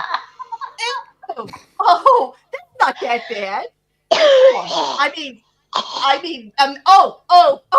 what? What the fuck is that? There's a can in the can. This artist is funny. I get it. I want to try something. Wait a minute. So if you open the can, there's another can inside with the poop? Apparently. That's brilliant. Kudos. This artist gets a standing ovation for this one from me. That's selling your message. That's going the long haul there. That was okay. I mean, I guess someone had to take one for the team. Mr. C, did I outdo last year's winner? Yep. Can you talk? I think I did. I think Rocket's right. I think I got you. I think I did. Which, thank you all for entertaining us while I tried to get her with that, because that's not easy to do. This woman does not blink. She doesn't. Like, no matter what I throw at her, like, she's good. But when I did the vaginal yeast beer, like, she lost it. She did. She lost it. But, you know. I think the poop in the can overdid it. I think the poop in the can with the other can was freaking brilliant. I'm sorry. That was brilliant. I mean, this is like, okay. And just anybody who's new here, yes, this is what this show really is about. This isn't a one-off. This is actually what we do. This is the content we like to do on Friday night. Probably is hot too. Teresa, can you imagine? At least it wasn't bubbling, but I'm with Rekker. I'm just picturing what it must have smelled like, and oh my God, don't want to go there. Don't wanna go there. Sean's like, I no more surrender. I guess now, okay, I'm gonna give you all. Oh, and let me just mention, if you want to talk about performance art, and I'm not gonna bring up pictures or anything, I will give you an article to check out about it's an older article. It's about an older artist that was around for a really long time, a French artist named Orlan, who literally had plastic surgery for her art. Yes, I'm not kidding. We could discuss it at a later date, but there's the article. She actually altered her physical presence with her body for her art. Let me grab that article. I have it, you know, but I didn't pull it up because I wasn't going to show. Got it. Like go into it very long because we're already at an hour and 40, and we got two scammers. We got two scammers, but anyway, Orlan, she had a long career. She makes she is like the queen of in France of avant-garde art, of that kind of creative art where you just go outside the box. Like, yeah. Sorry, Mippy. Mippy's audio's going in and out. Frustration. Oh, hang on, I'm back. There you go. I hear you. Yeah. Now we can hear you. You could stop yelling now. I can just imagine every time she goes silent, she's like cursing a blue streak, and I'm just like sitting here with my finger on the button, wondering if I'm gonna have to mute her when she comes flying in. No, I've been commenting here and there, and it's like bloody hell. No, we're not ignoring you. I'm wiggling all my wires, and I'm doing all my thing. Yeah, we're not ignoring you. We never heard anything. Yeah, I'm sorry. We just couldn't hear you. I've been watching, and my little thing won't, and I'm like wiggling wires, and I'm stabbing them here and there, and yeah. So I'm I have sorry I haven't been as vocal as normal. No, that's okay. As long as we were entertaining you and you were at least laughing while some of it was going on, because like I would have liked to have got some messages I mean, in there. I can't leave this stuff in my head when I see it all week. Like, I'm so glad Fridays are back, that Mrs. C and I can exercise like this stuff that gets in my head that goes on like this out here. Oh my goodness. Because I drive everybody crazy. I know Rekker's glad I'm doing Fridays again, because he don't have to hear about it Monday through Thursday anymore. Like, I'm like, did you see this? Like, oh my God. Like, and I go on for like 2 hours about pooping a can. Nobody needs that. Nobody needs that. Like, right? You guys don't need it in the Discord. You don't need it in the library. Yeah. I think we need a cleanse from what we saw last time. I think we need to do all right. I got the perfect cleanse for you then. I have the perfect one. You're not going to believe it. You probably, I'm going to lose a lot of credibility here. So I'm going to have to count on another YouTuber to give me good credibility, because I'm just going to show you the title to the video. I'm not going to play it, because you're not going to believe me if I just say it, because of all the other stuff that I have said about this person, which is all true, by the way. I didn't say anything that wasn't true. But okay. I'm going to try to bring up the title. Oh, it doesn't show. Yep, it does. Up at the top. Can you read that? Sniperwolf did not strike a channel. Okay. There was a smaller YouTuber, and he says he was a smaller YouTuber, right, Rekker? He made a little video about getting a warning strike for playing some Sniperwolf video 9 months ago, and did commentary and all on it.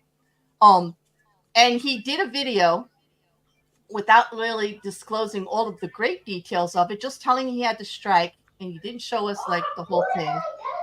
And he was saying he was a small YouTuber and he needed everybody's help. He needed all the big YouTubers. It was really just a play for like get everybody involved, so it was a bigger story. Because after all, it was Sniperwolf, and we all know she could be, well, she is a convict and she does do a lot of crappy stuff. Sniperwolf.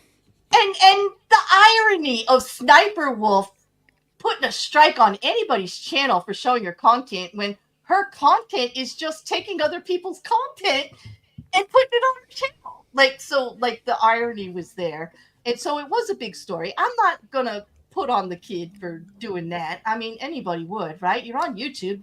You're out here to make clicks and views. He owned up to it. He's put it out there for that purpose. Anyway, Charlie checks into it. Thank you, Charlie, because, Penguin Zero, for some of you that don't know, but Charlie over here. Charlie goes, wait a minute. We can't all pile on Sniperwolf, because it's actually a bigger problem on YouTube. It's one that I've actually had myself repeatedly, that I just got clarified on a piece of music that I use with YouTube of third parties. It wasn't Sniperwolf that actually claimed Sniperwolf's the video on this guy's channel. It was a third party. Now, that doesn't sound normal, right? Like, how does a third party claim your YouTube content? Like, I can understand how they claim music, because there's a lot of companies out there that people that produce music or produce large quantities of something hire to do all of the work and do all of the claims for DCMA in YouTube to get their share of the money, because people do use their stuff without sharing it. Okay. But that's not exactly what happened here. Sniperwolf didn't write music. She didn't put out a piece of content that was uniquely hers. She was actually on about somebody else's and did commentary over, but they struck it as her intellectual property. And it wasn't even just a warning for sharing. It was a strike. Like, pull it, like, kind of thing. And it was a third party that had nothing to do with it. And if this didn't get looked at by YouTube, he'd have a strike on his channel. And if they were really nasty and did a couple, you get too many in a row, he'd lose his channel with no recourse. It's a serious thing. And it wasn't Sniperwolf. And if it wasn't for her coming out and saying on Twitter, thank you, Sniperwolf, for doing the right thing. I know you were just protecting your reputation, boo, but you did end up doing the right thing by saying, hey, I didn't strike that kid's channel. I didn't do it. It's not me. It needs to be looked into. I didn't do it. And it was a third party.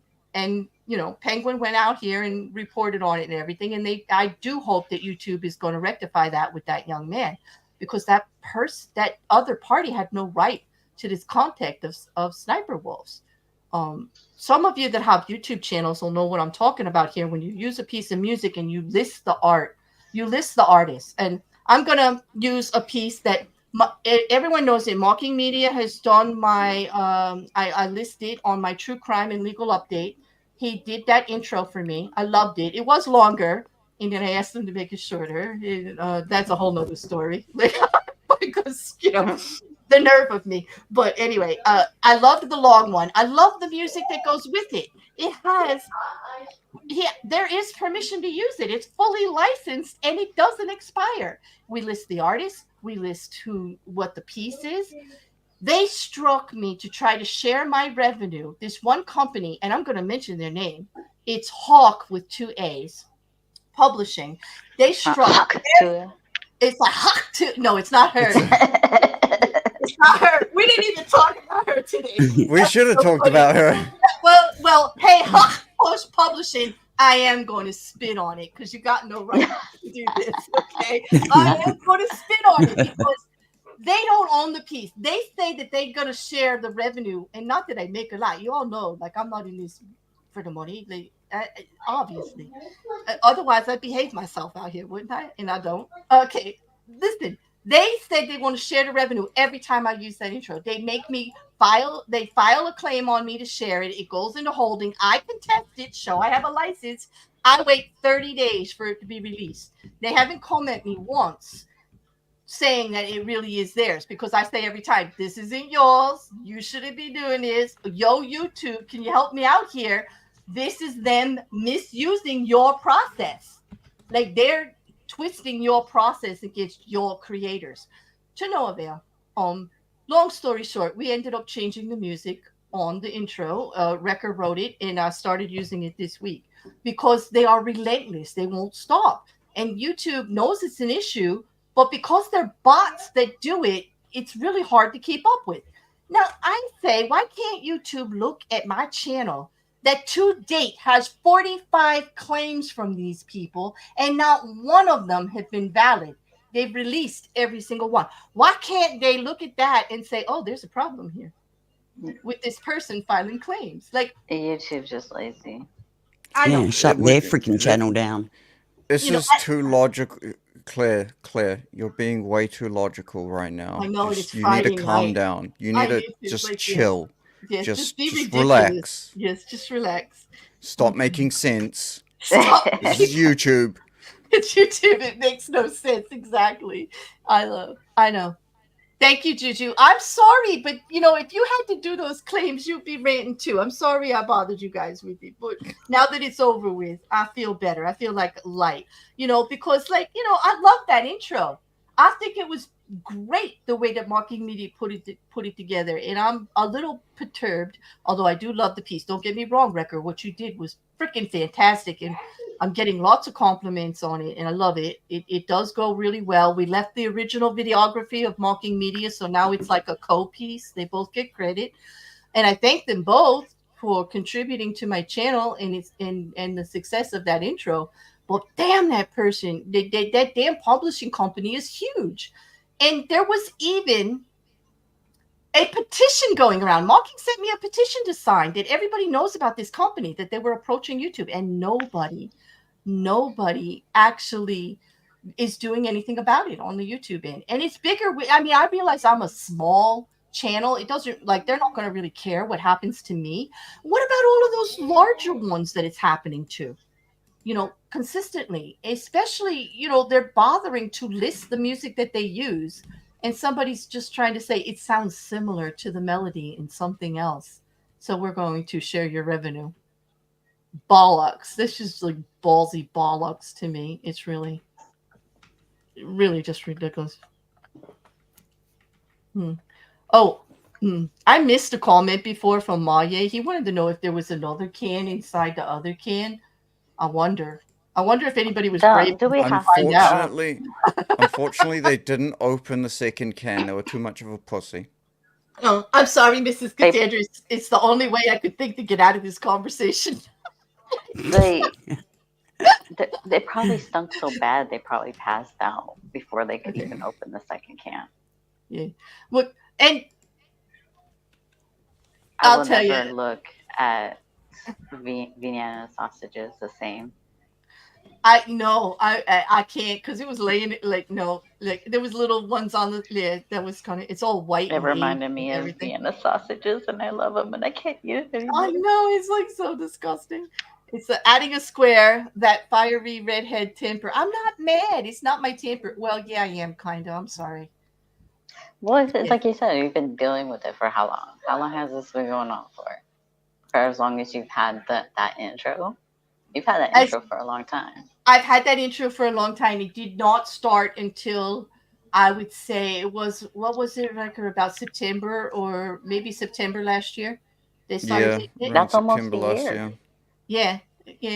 September last year, I think it was about. And then I didn't even complain at first. I figured eventually it would catch up. They would realize they're hitting the wrong thing.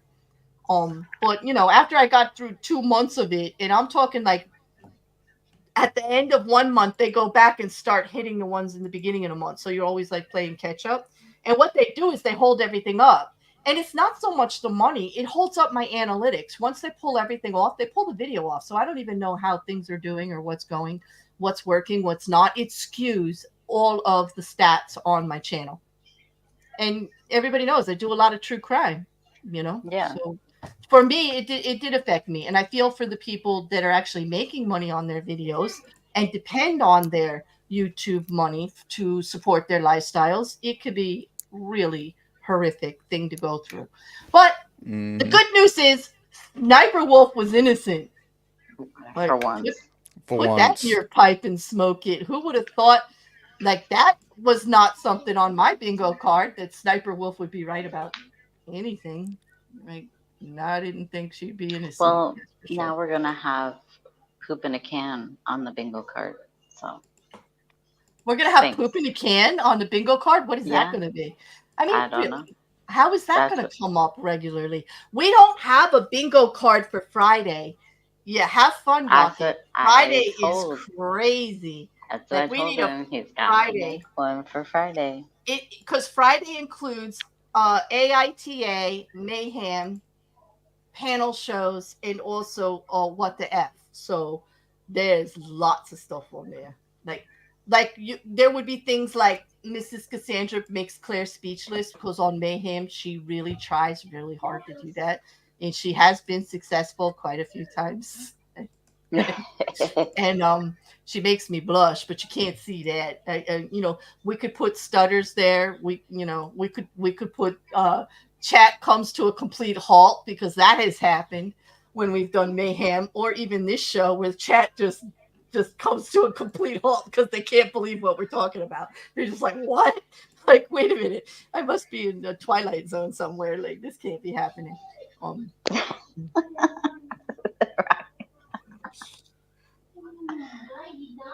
Yeah, you can. I thought it would have been Amaranth's yeast because that was number one. Just wait a minute now, Cass. Does canned shit actually outweigh vaginal wool? Or let me be proper. Womb wool. It's womb wool. I didn't even though there's a picture of it, I didn't actually see it coming out of it. I saw a picture of the poop in the can. Well, you could see her sitting on the bench, and you could see where the yarn. Yeah, no. They didn't show her. No, we're not going to put up. We're not going to put up her private parts. That would be like that. I mean, it has been done on Mayhem before, but we're not going to do it. Yeah. I mean, that did accidentally happen. Like, I don't think we noticed it for a good hot minute. No, it wasn't. It was like it was searching. I know we were searching turtle porn at the time, and then that carrot thing came up. You know how they run videos underneath, like what you search for? It was one of those, and it played, and it's still up there. We should play it. We should play like 20 guesses and say if you can get the timestamp for that on the old Mayhem. I'll give you a gift certificate. Mousy, you'd make a fortune, baby. Yeah. Oh, what'd she say? Oh, we can sell canned Mippet dragon smoke. Oh, there's yeah. Because it'd get everyone off and they'd really enjoy it. Yeah. I would enjoy opening up a vessel. Like, yeah. Tomorrow Kiddo said in the interview video you see the red wool. Yeah, you do. You see it. You see it in the interview video. Yep. That is part of the article that we draw like down there. And don't. I will put all of the links in the description when we're done. I'm not just clicking on none of them links. All right. So for the last, I wasn't even going to go 2 hours, but now there's only like 6 minutes left. Like there's 16 minutes left of the show. I do want to talk about the other thing that everybody's talking about, but it does have a good hook here for me. First, we have to say why it became such a big issue. Does anybody know who Boogie is? In the commentary, he has a podcast, the Local Podcast with Keem. And he's with all of those guys, Tommy C and a couple of others, Destiny, the commentators I'm talking about, the ones that do like, social issues, gaming, and then just like crazy bullshit stuff, Keemstar does crypto stuff. We know that, right, Cass? Like, they all like a little familiar with crypto and things like that. Well, it all started with Boogie promoting for a low-level crypto company. He said he needed some money. Do you have that video there? I certainly do. I have to. All right, let's just show you that so you know who we're talking about. Like, first off, and yeah, Rocket Cash. I thought you would know because he's like crazy. Okay, so here's the video that he used to promote this Fat Daddy Coin crypto. All right, and then we'll talk. Listen up, all you top G's. There's some misinformation being spread around right now by certain influencers. But I'm here to tell you the truth and the hacks to help you break free from the matrix so you can be a brokey like me. Now listen, you may know there's certain myths that are being pushed on you to keep you in the rat race and enslaved to certain disciplines. But I'm here to dispel those myths for you. Number one, everyone thinks you have to have a perfect body, fit to stave off any attack. That's lies. This body wasn't by accident. If you don't have anything to steal and you don't look like a threat, then no one's going to attack you anyway. You see this body? This is what peak performance looks like. And it wasn't an accident. Do you have any idea how much discipline it took to create this body? Do you have any idea how many carbs you have to ingest to maintain this kind of mass? But it guarantees that when people look at me, they don't see a threat. Myth number two. A man must build an empire to have any true worth. Haram. That is haram. True happiness comes from the simple things in life. An aquarium and a goldfish, 2 small dogs in a video game. That's real happiness. You don't know the pressures that comes with money. You got to determine what you're going to invest in, what you're going to buy. What would you buy? Ethereum? No. True freedom comes from being a wage slave. You don't want all of that pressure of trying to decide what color your Bugatti's going to be, do you? The myth number 3 is that if you are fit and you are rich, then you're going to have different beautiful women lining up for you every single night. Well, that's gay. True happiness comes from one woman a couple of times a month. Little Andrew's out there needing consistent validation. Self-reporting. Oh, God. Love me. Won't you love me tonight? Andrew, that's gay. True happiness is found by staying with the same woman, whenever she doesn't have a headache. And you know what gives her a headache? Competition anxiety. If I were rich and I were thin, she'd be afraid to stand next to me because other women would be looking. And I promise you, no other women are looking. Be a man! Make sure We your know. woman feels secure by knowing you're not going anywhere. A fatty is a community for like-minded individuals. A fatty is a community. Free Okay. from the matrix. True happiness comes from a goldfish, from the same woman a couple of nights a month, and the occasional meme coin. Fatty for life. There it is. Fatty for life, meme coin. Okay. This was Fatty University. Okay, I just have to say one thing. Yeah. Was anyone else distracted by the fact that his fat folds kept eating his nipples?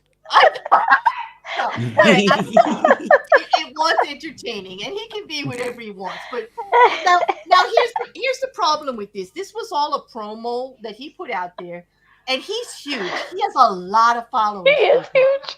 Oh no. He definitely is huge, and probably not where it counts. And that's not even my problem. I'm not fat shaming him. He can be fat if he wants. Like, I don't care. But well, what he's done is he's made this promo, okay, using all of that, using his. We're talking a huge amount of followers, okay. He could be making money hands over fist on YouTube. His stuff produces money. He gets 20,000 views. Every All he time would have puts to out a do is video. stream once a day for a few Exactly. hours, and he would Exactly. be rolling. And he'd be rolling in it. But anyway, he put this out and associated him with that really is Fatty Daddy coin is a crypto thing, okay? And here's the thing. He got called out for doing this, for promoting this coin, okay? Because people were like buying it. His stance at first was, it was a joke. I'm not rich. Who the hell would take investment advice from me after they saw that? Like, who would, if I said, buy this coin, Fatty? And that was just one of many. There was the one with the pool and the Hawaiian shirt, Rekker, right? Like, this one was all, like, geared at Andrew Tate, you know, and really just, like, go for the fatty lifestyle. This was the one that first came out. Then he did another one that said, you know, invest like me with the cigar and everything. And he's got the rubber, like, kiddie pool in the yard that looks like this really poor place that he lives, that he's walking around in flip-flops and a Hawaiian shirt like it's all great, and saying, you know, invest in the fatty lifestyle. And he's promoting the coin, okay?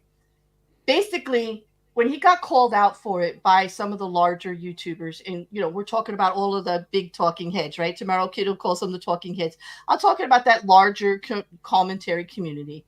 That, you know, some of the bigger names that belong to it are Keem, Mudahar, Penguin. You guys know who I'm talking about. Like, all of these Destiny, you know, all of these. Like, they're looking at him, and CoffeeZilla goes, why? CoffeeZilla is the one, and I'm going to give you his video, because he called him out first on it, because he said that they offered him this, and he really needed the money. So he took the deal, and he got like $5,000, okay, for this. All right. So CoffeeZilla does a video and says, you know, you say nobody would invest, but you actually took the money. You knew your people would invest. You're like putting your subscribers and the people that trust you at risk, because CoffeeZilla said that this fatty coin was a bad thing. Okay. But they didn't just stop there. Okay. Because Boogie doubled down and he said, but I needed the money. Like, you know, and I didn't think anybody would take it seriously. That's another issue. I see his point. Who the hell would invest in fatty that coin based on that? Like if you're throwing your money into crypto based on what Boogie says, you have more issues than can be handled with getting a refund from crypto coin. Okay, if we're gonna be brutally honest, yeah, you never deserved the money to begin with. Now, if you're willing to do that as anything other than a joke, exactly, I don't believe you deserve that money. Exactly. And I think, you know, part of that reasoning with Boogie made sense, okay? But then when Coffee said, okay, but there are people hurting and complaining, and it would be good faith if you didn't mean to pull the wool over their eyes and just take the money and run, it would be nice if you gave the money back. And here's where the problem starts. Then Boogie says, I spent it because, like, I got cancer. Like I have medical bills, okay? Now, the one thing you don't do, you guys know CoffeeZilla, right? Investigative, like does videos. He exposed the Logan Paul scam, which we are going to talk about because Logan Paul just did something really stupid with that. And I'm just waiting for CoffeeZilla's response. But he gets into this crypto stuff. CoffeeZilla did the breakdown for FTX and Samuel Bankman-Fried. He helped us all understand it. We used a lot of his graphs. He made perfect sense. He does try to get both sides of the story. So he went to Boogie and he was explaining this. Well, what Boogie did was give CoffeeZilla all these excuses, okay, which CoffeeZilla is checking out. And unfortunately, Boogie's got himself in a lot of hot water now because he said things like, I needed it to pay my rent, my mortgage, to find out that Keem is paying his mortgage through his podcast, and that wasn't a very good excuse. I needed it. All the money went to the hospital. I needed it to pay off bills, and when he gave the bills to CoffeeZilla, they only amounted to like $400 or something like that. I don't know the exact figure. You can watch the video. And he just lied to him repeatedly, which made another problem for him because, well, and Boogie... Here's the kicker about the cancer. There's a high chance that he's completely lying about that too, and in fact doesn't even have cancer, because he did say that he was diagnosed with it 2 years ago and had been acting that way for the past 2 years, and now we've only recently found out that he hasn't even had a bone marrow biopsy to actually until just recently test and confirm it. Right. And that came out on the pod, like Destiny pushed him on that on the podcast because he was using it as an excuse as not why he's not returning the money. He says he needs the money, but for 2 years he's been using cancer as a grift to get money on the internet, like from people, like if he couldn't make his bills or whatever, he would always say. He actually went so far as to say that he also couldn't give the $5,000 back because he had to travel to do the podcast with Keem. And so he didn't get paid that month or whatever. And CoffeeZilla records all the conversations. So, he played it for Keem. And then Boogie is sitting in a room full of people that include Keem and online, in a streaming room. I shouldn't say they were physically face to face. They were all in a streaming room with Tommy C, some other guy, and like Keemstar. Destiny comes in and he starts pushing him on it and asking him questions. And it came to light that he literally has been lying to all his friends and everybody for 2 years. Whatever is wrong with him is wrong with him, but it isn't actually cancer at the point that they found it. They needed to do more testing to decide what it is. It was some kind of a hormonal imbalance that makes your blood thicker that can lead to other things. And I get that. Like there is some technical issue there, but he hasn't been taking care of it for 2 years like he told everybody he was. And he didn't have the rest of the testing done. Now, a doctor that knows him came out and said he really did have the disorder, the first part that they found. That's not the question. This man is using the C word for sympathy and to shield himself up, like from things. And that's just not cool. But if you know Boogie, it's probably the worst thing he's done, but it ain't like he ain't done a lot of other crazy, whacked out, really bullshit stuff.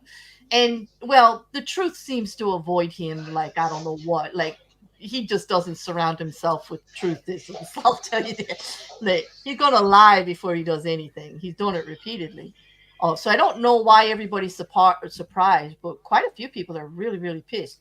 Mudahar in general is absolutely disgusted, and I can kind of understand if anybody has had to deal with cancer themselves or anybody in their life.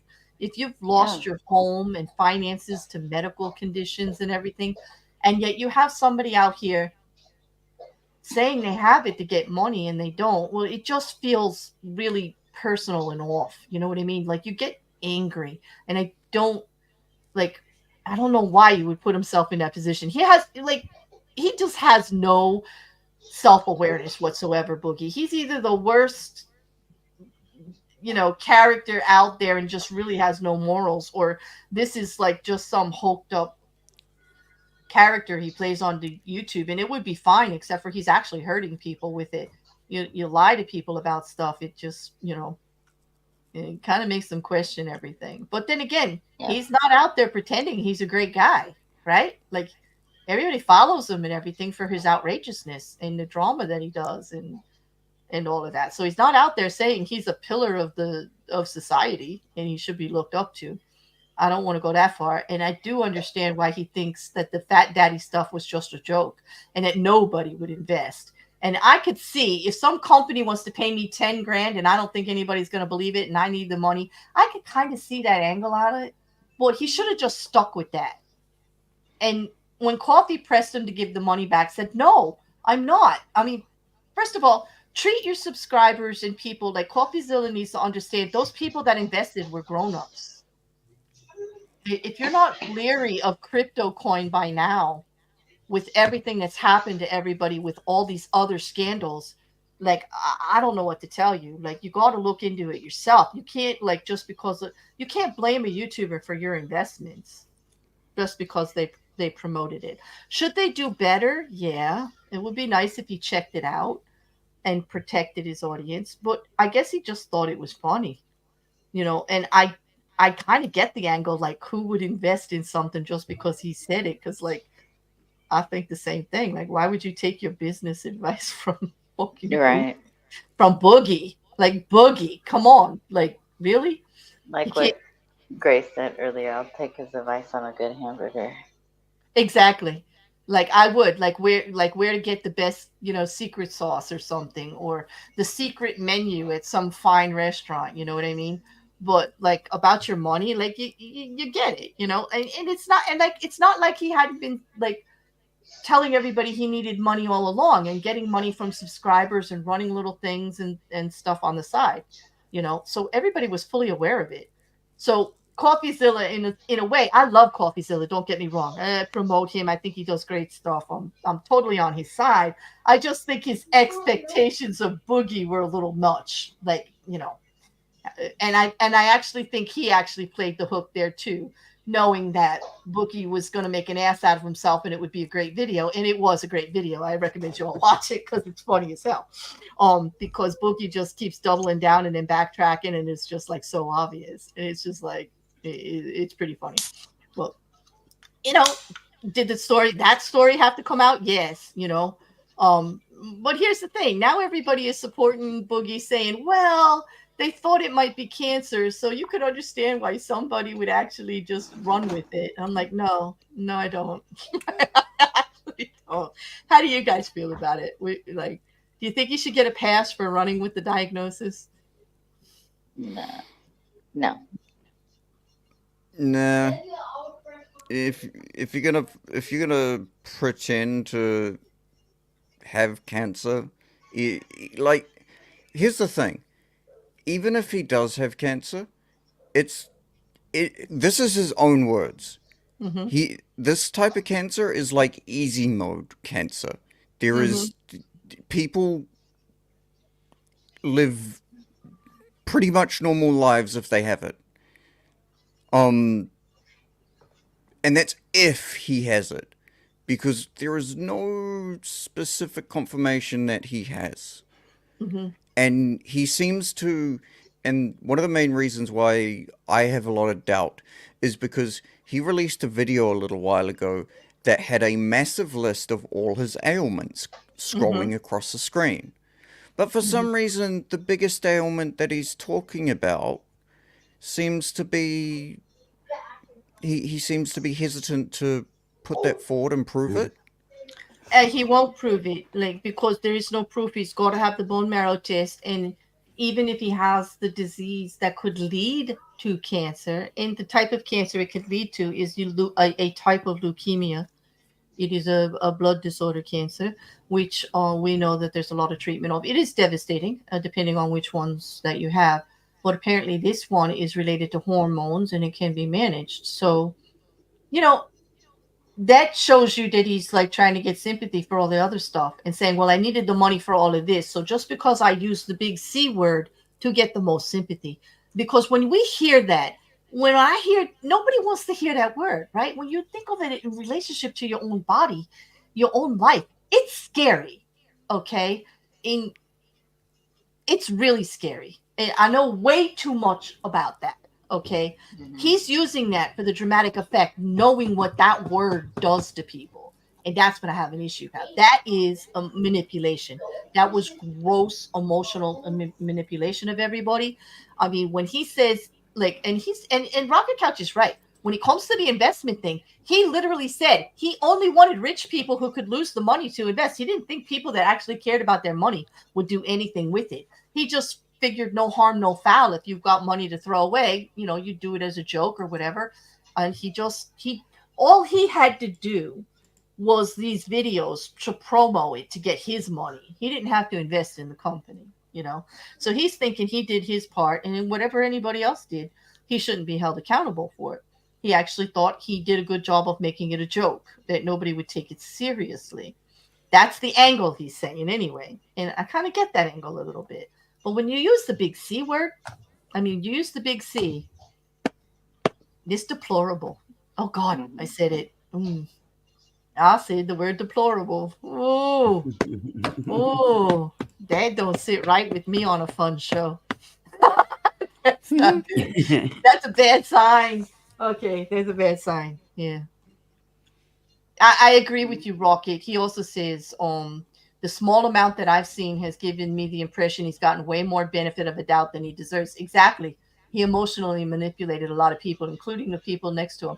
I'm wondering who knows what. Like Keem says he knows everything, and he's been talking to him, and he found out that he is getting the test, and we're going to know for sure. I'm wondering how much they all knew about it. You know, Keem did seem a little pissed about the money thing because he actually lied to somebody about how he gets paid and whether Keem was paying his bills or not. I don't think you should do that to Keem and have him not be able to say anything, you know.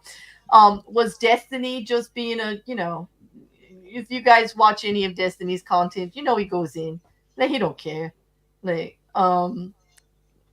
should he embarrass him on a podcast? Yeah, but, you know, Boogie could have gave a straight answer or said, let's talk about it private, or I don't want to talk about my health with you right now. I got stuff going on. It would have looked shady because he talks on his platform and he talks everywhere else about it when he wants money.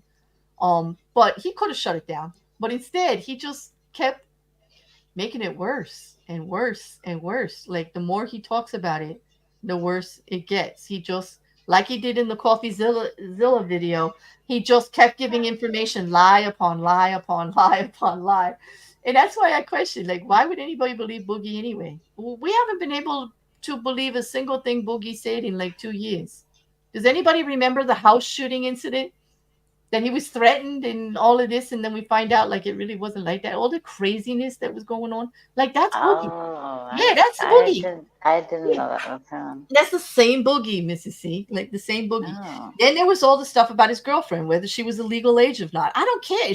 If she is an adult, like I don't care the age difference on the two of them. It's not my business. It's not my business what he weighs or if he's unhealthy. It's not my business, like who he's dating, you know, stuff like that.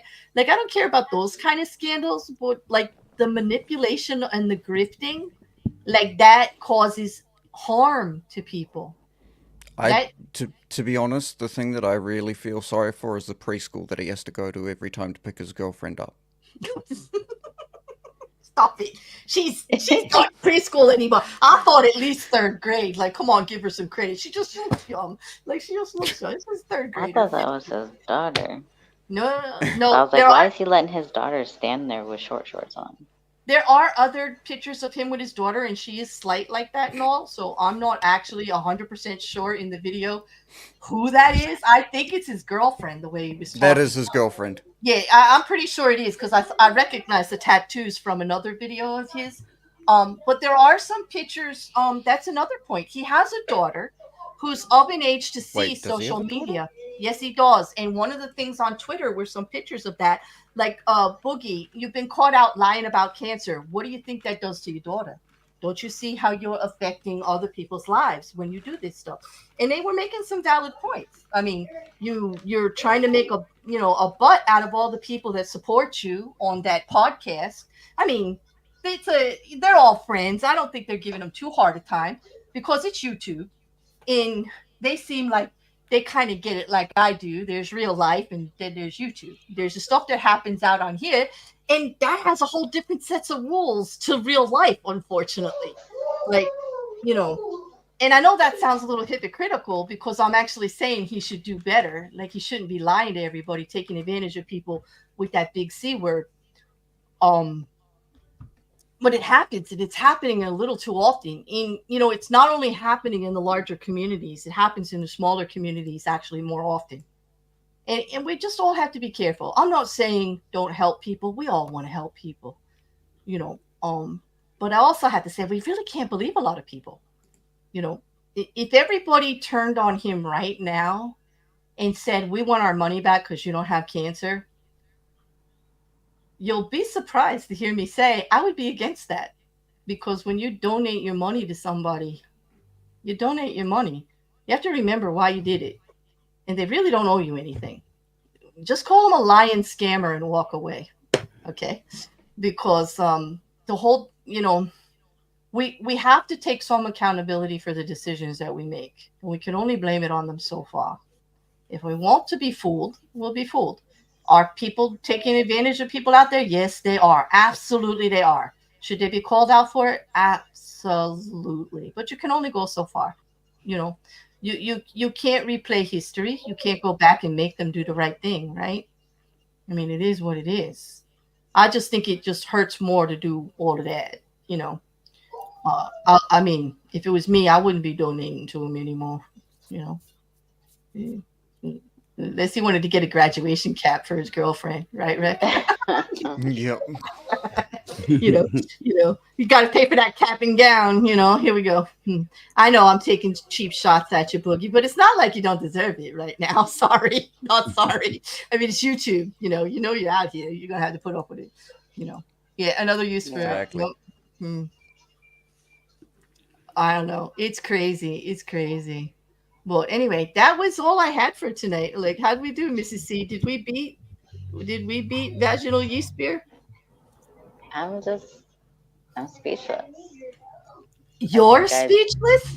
Wow. I think I threw up in my mouth a few times during that segment. But would you make that a suggestion for the bingo card? A panel member wretched.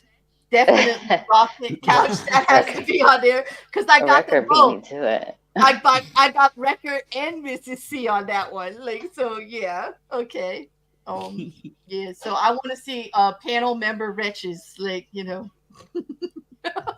or someone wretched. Yeah. I'm so see, Juju.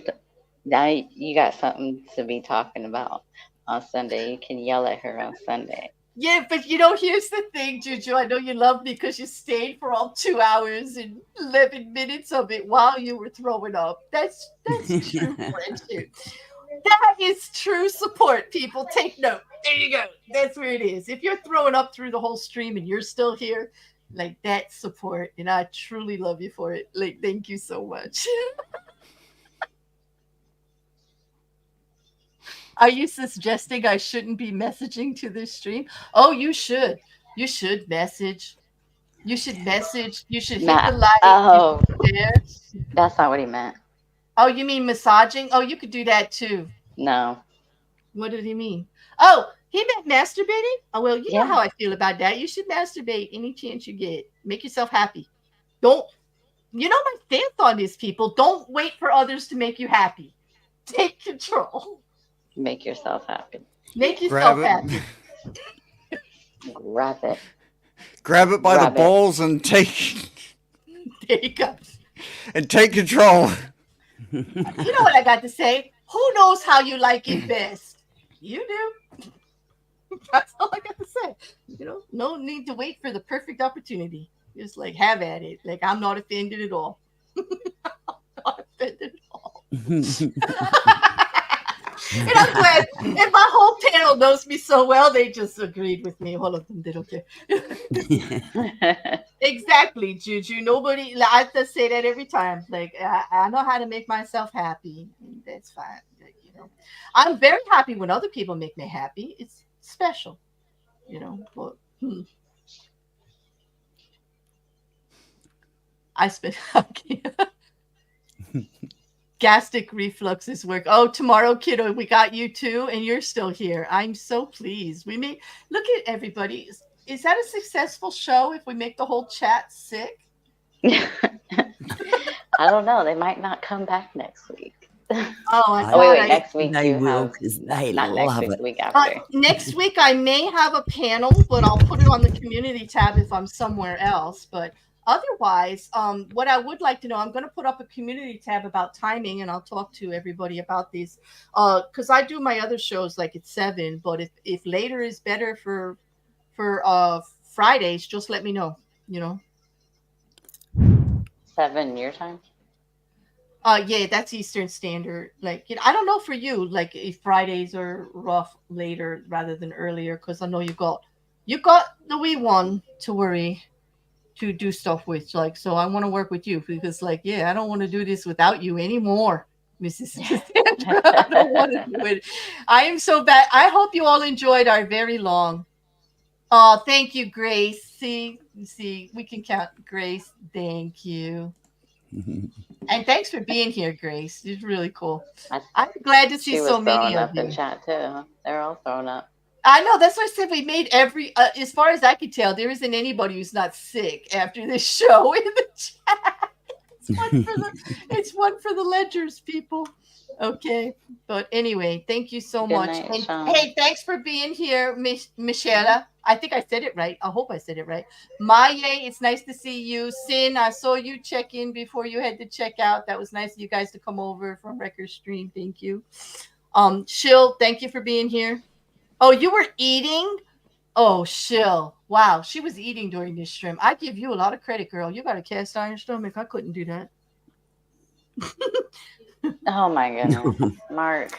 Yeah, Mark tossed it, but it isn't exactly what you would think. Okay, he tossed it, but it ain't. It was white. Yeah, that's what it was. Yeah, he iced the cake a little bit. That's what he did. He was working on dessert.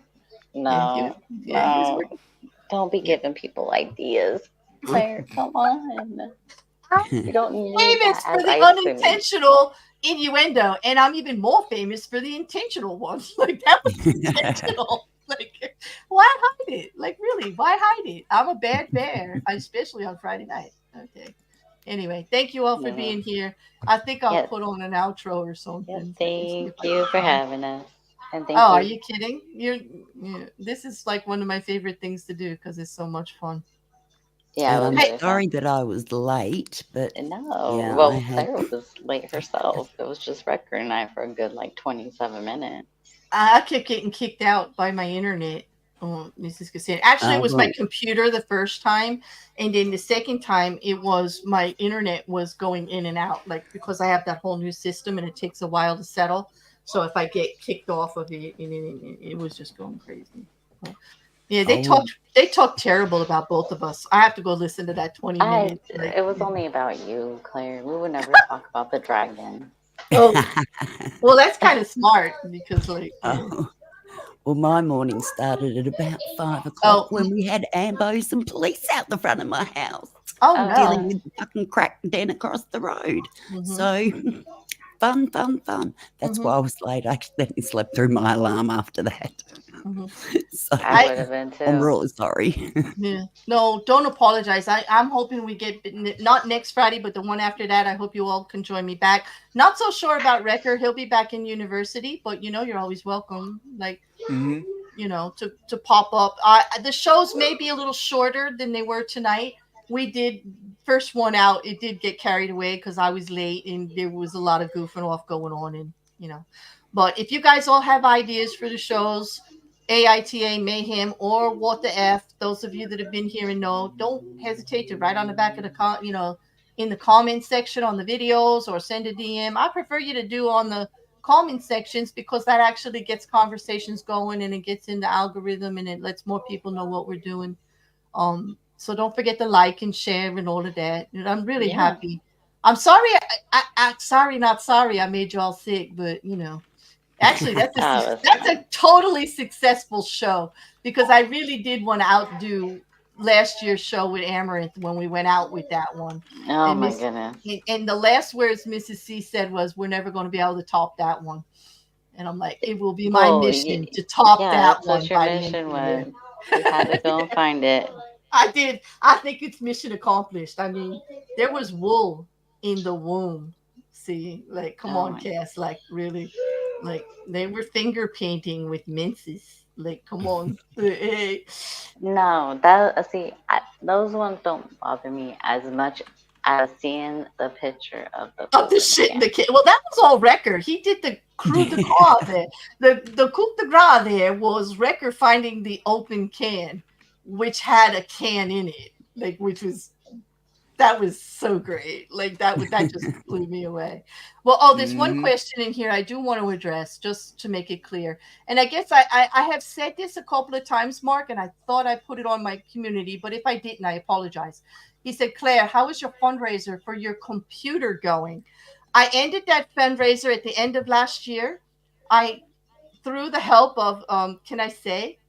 Just say yes or no. Sure. Okay. Through the help of this fine man next to me who is building a computer with the funds you all gave me, which is like 3 times less expensive than to actually buy it full out. So we're spending the money on the parts, and he used parts of his old system because he was getting a new one, and he's building an astronomically wonderful system that will do everything that we need. And more. That's where I put all the money. I did put a little aside because I have to ship it from New Zealand. Rekker's in New Zealand, and I'm on the East Coast of the United States. And so we have to ship a computer that way. And we're sending parts back and forth. And it's my fault it's delayed right now because I'm sitting with the American power supply trying to get it to New Zealand without anybody thinking it's a bomb. So there we are with that. Because I couldn't get it shipped direct from the company. So I have to send it. So, Mark, all of the money that all of you gave me for the whole year of 2023 went into that fund. Anything that was designated for that fund, we are spending it all. I will give an accounting if you all want it. I definitely will. But if you look, I think it was around, I think, a total of $2,000 total that got donated for that purpose. And we spent almost all of it now.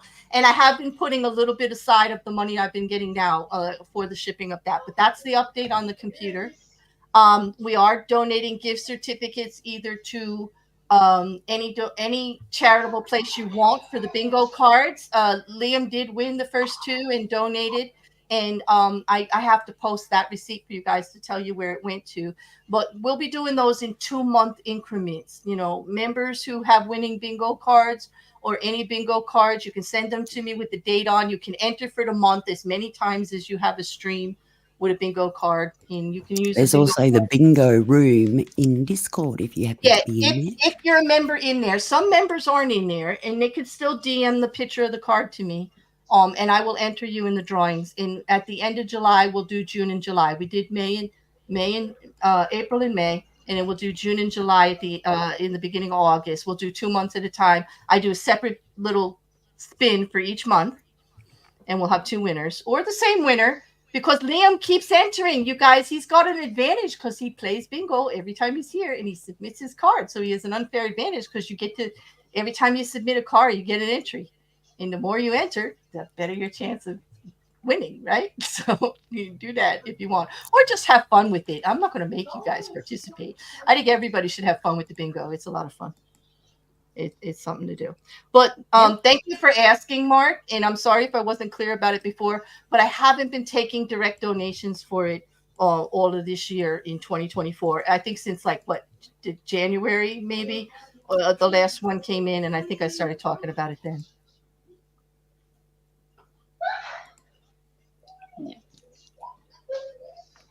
Does he? Yeah. Okay. So on that, we're gonna hit the outro. Anything anybody would like? Mrs. C, are you got a show coming up on Thursday?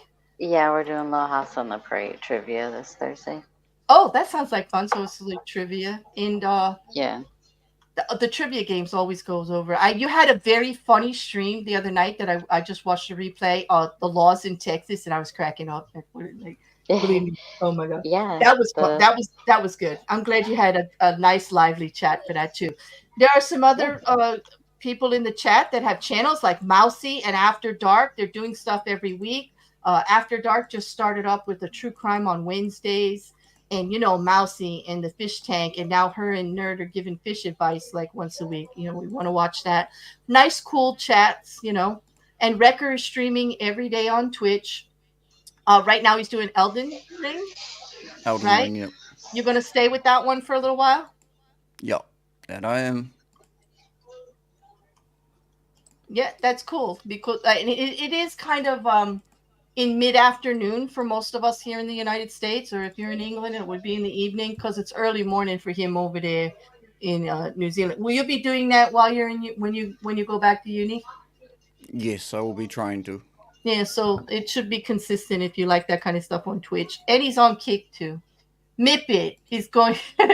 Mippet is everywhere. We've been having a lot of fun with games and everything. She's our resident dragon, and she does reads too over on her channel.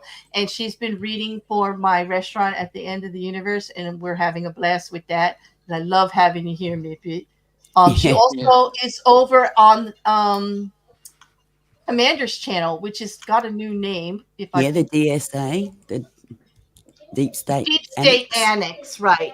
And they're doing a panel show over there that's pretty good, and they debunk like some of the craziest stuff as far as and tomorrow is our 400 sub special they're doing. Oh, congratulations. It's crazy shit early in the morning for me. Yeah. So it's like 4:30 in the morning.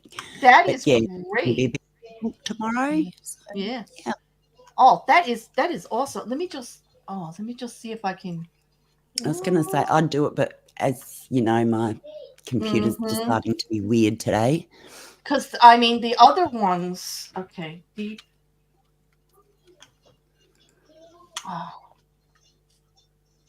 Oh, why doesn't it? Oh. It's in my Discord because I know that they're in there. So that if you're in my Discord, one of the perks is that your stuff gets promoted in the promo room. So I know it's coming up in there for members and stuff like that. Oh, here it is. I got it pretty quick. Do submarines prove shape of Earth? All right, here's the channel. Go check out. This is one of the places that Mippet's been hanging when she's not over here with us. And they're doing just going and annoy the crap out of and there's a lot of people involved in that. A lot of the shows I used to work with, Glober Mom's in on it. Marky's in there. Beck is there, Monkey, Purple. It's quite a few different people I see that all the do stuff over there. Yeah, all the fun people. All the fun ones. Yes, horrible place. Yeah. All the fun ones. So that they So I actually regret I don't get to hang out over there anymore. I'm just always busy on the weekend stuff. It's tough for me.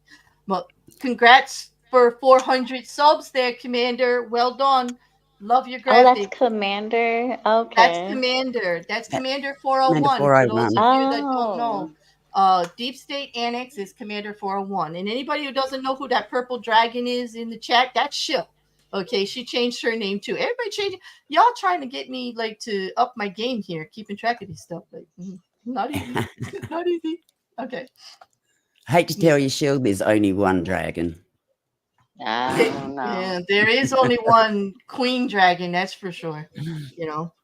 Drop the link to Mippet's channel. Hold on. I was going to say I am busy with getting stuff put together to actually go back onto my channel. As Claire knows, I've got about 5 or 6 different stuff on the. You do because because I've actually helped hold some of that up because I'm so far behind on my stuff too that I haven't. Well, I see. we're in the same boat, aren't we? Yeah, Here you I'm go. sure you're gonna have to do an update on Tuesday.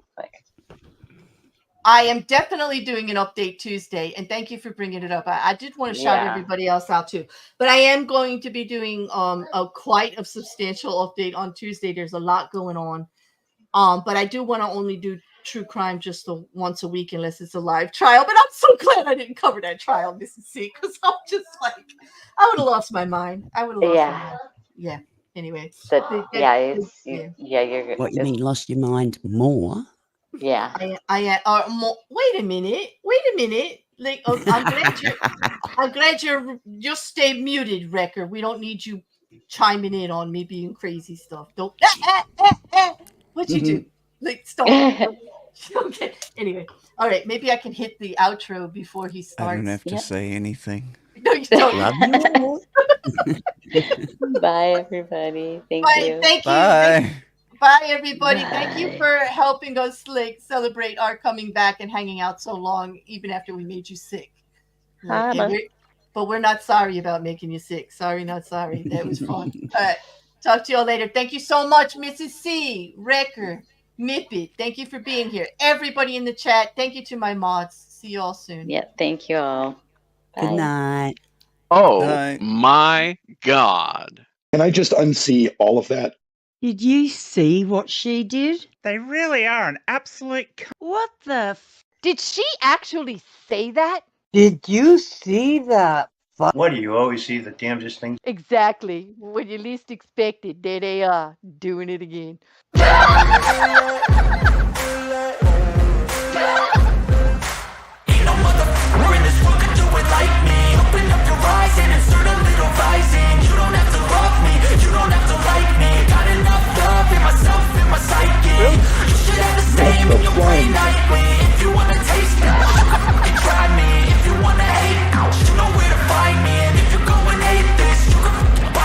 I'll be cruising in my lane fast, call it high speed. I've been working hard, yeah, I've been working nightly. If you think you'll win, nah, unlikely. I be taking shots, yeah, cold-blooded, icy. Watching numbers grow is what I call sightseeing. In the front row, run it up when they hype me. The following grows, they know how to ignite me. Call me CEO, I've been running shit right, see. And I ain't playing games, I create my own lane, making pleasure out of pain, turning losses into gains, I'm the boss, I'm making change. I've been rocking this exchange, popping off and risking things, gonna make a name. I just wanna be famous. But I don't want that cheap fame, no, I'm not that vain. I just wanna be greatness. Did you see what she did? What the fuck?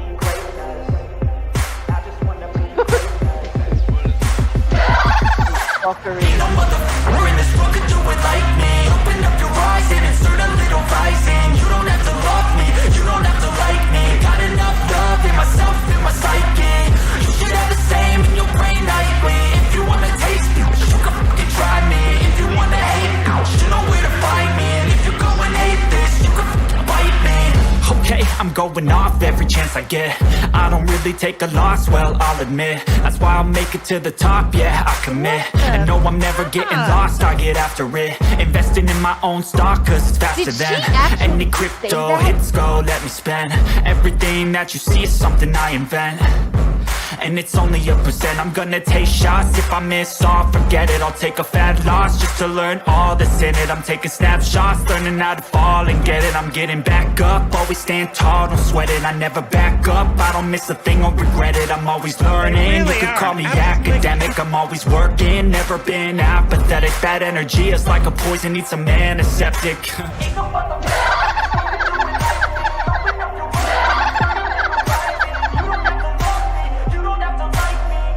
Oh, y'all, let's just call it what it is. Did you see that? Oh my God. What the fuck? It's brilliant. We're in this world, could do it like me. Open up your eyes and insert a little rising. You don't have to love me, you don't have to like me. Got enough love in myself, in my psyche. You should have the same in your brain nightly. If you wanna taste me, you can fucking try me. If you wanna hate, you know where to find me. And if you're going hate this, my God.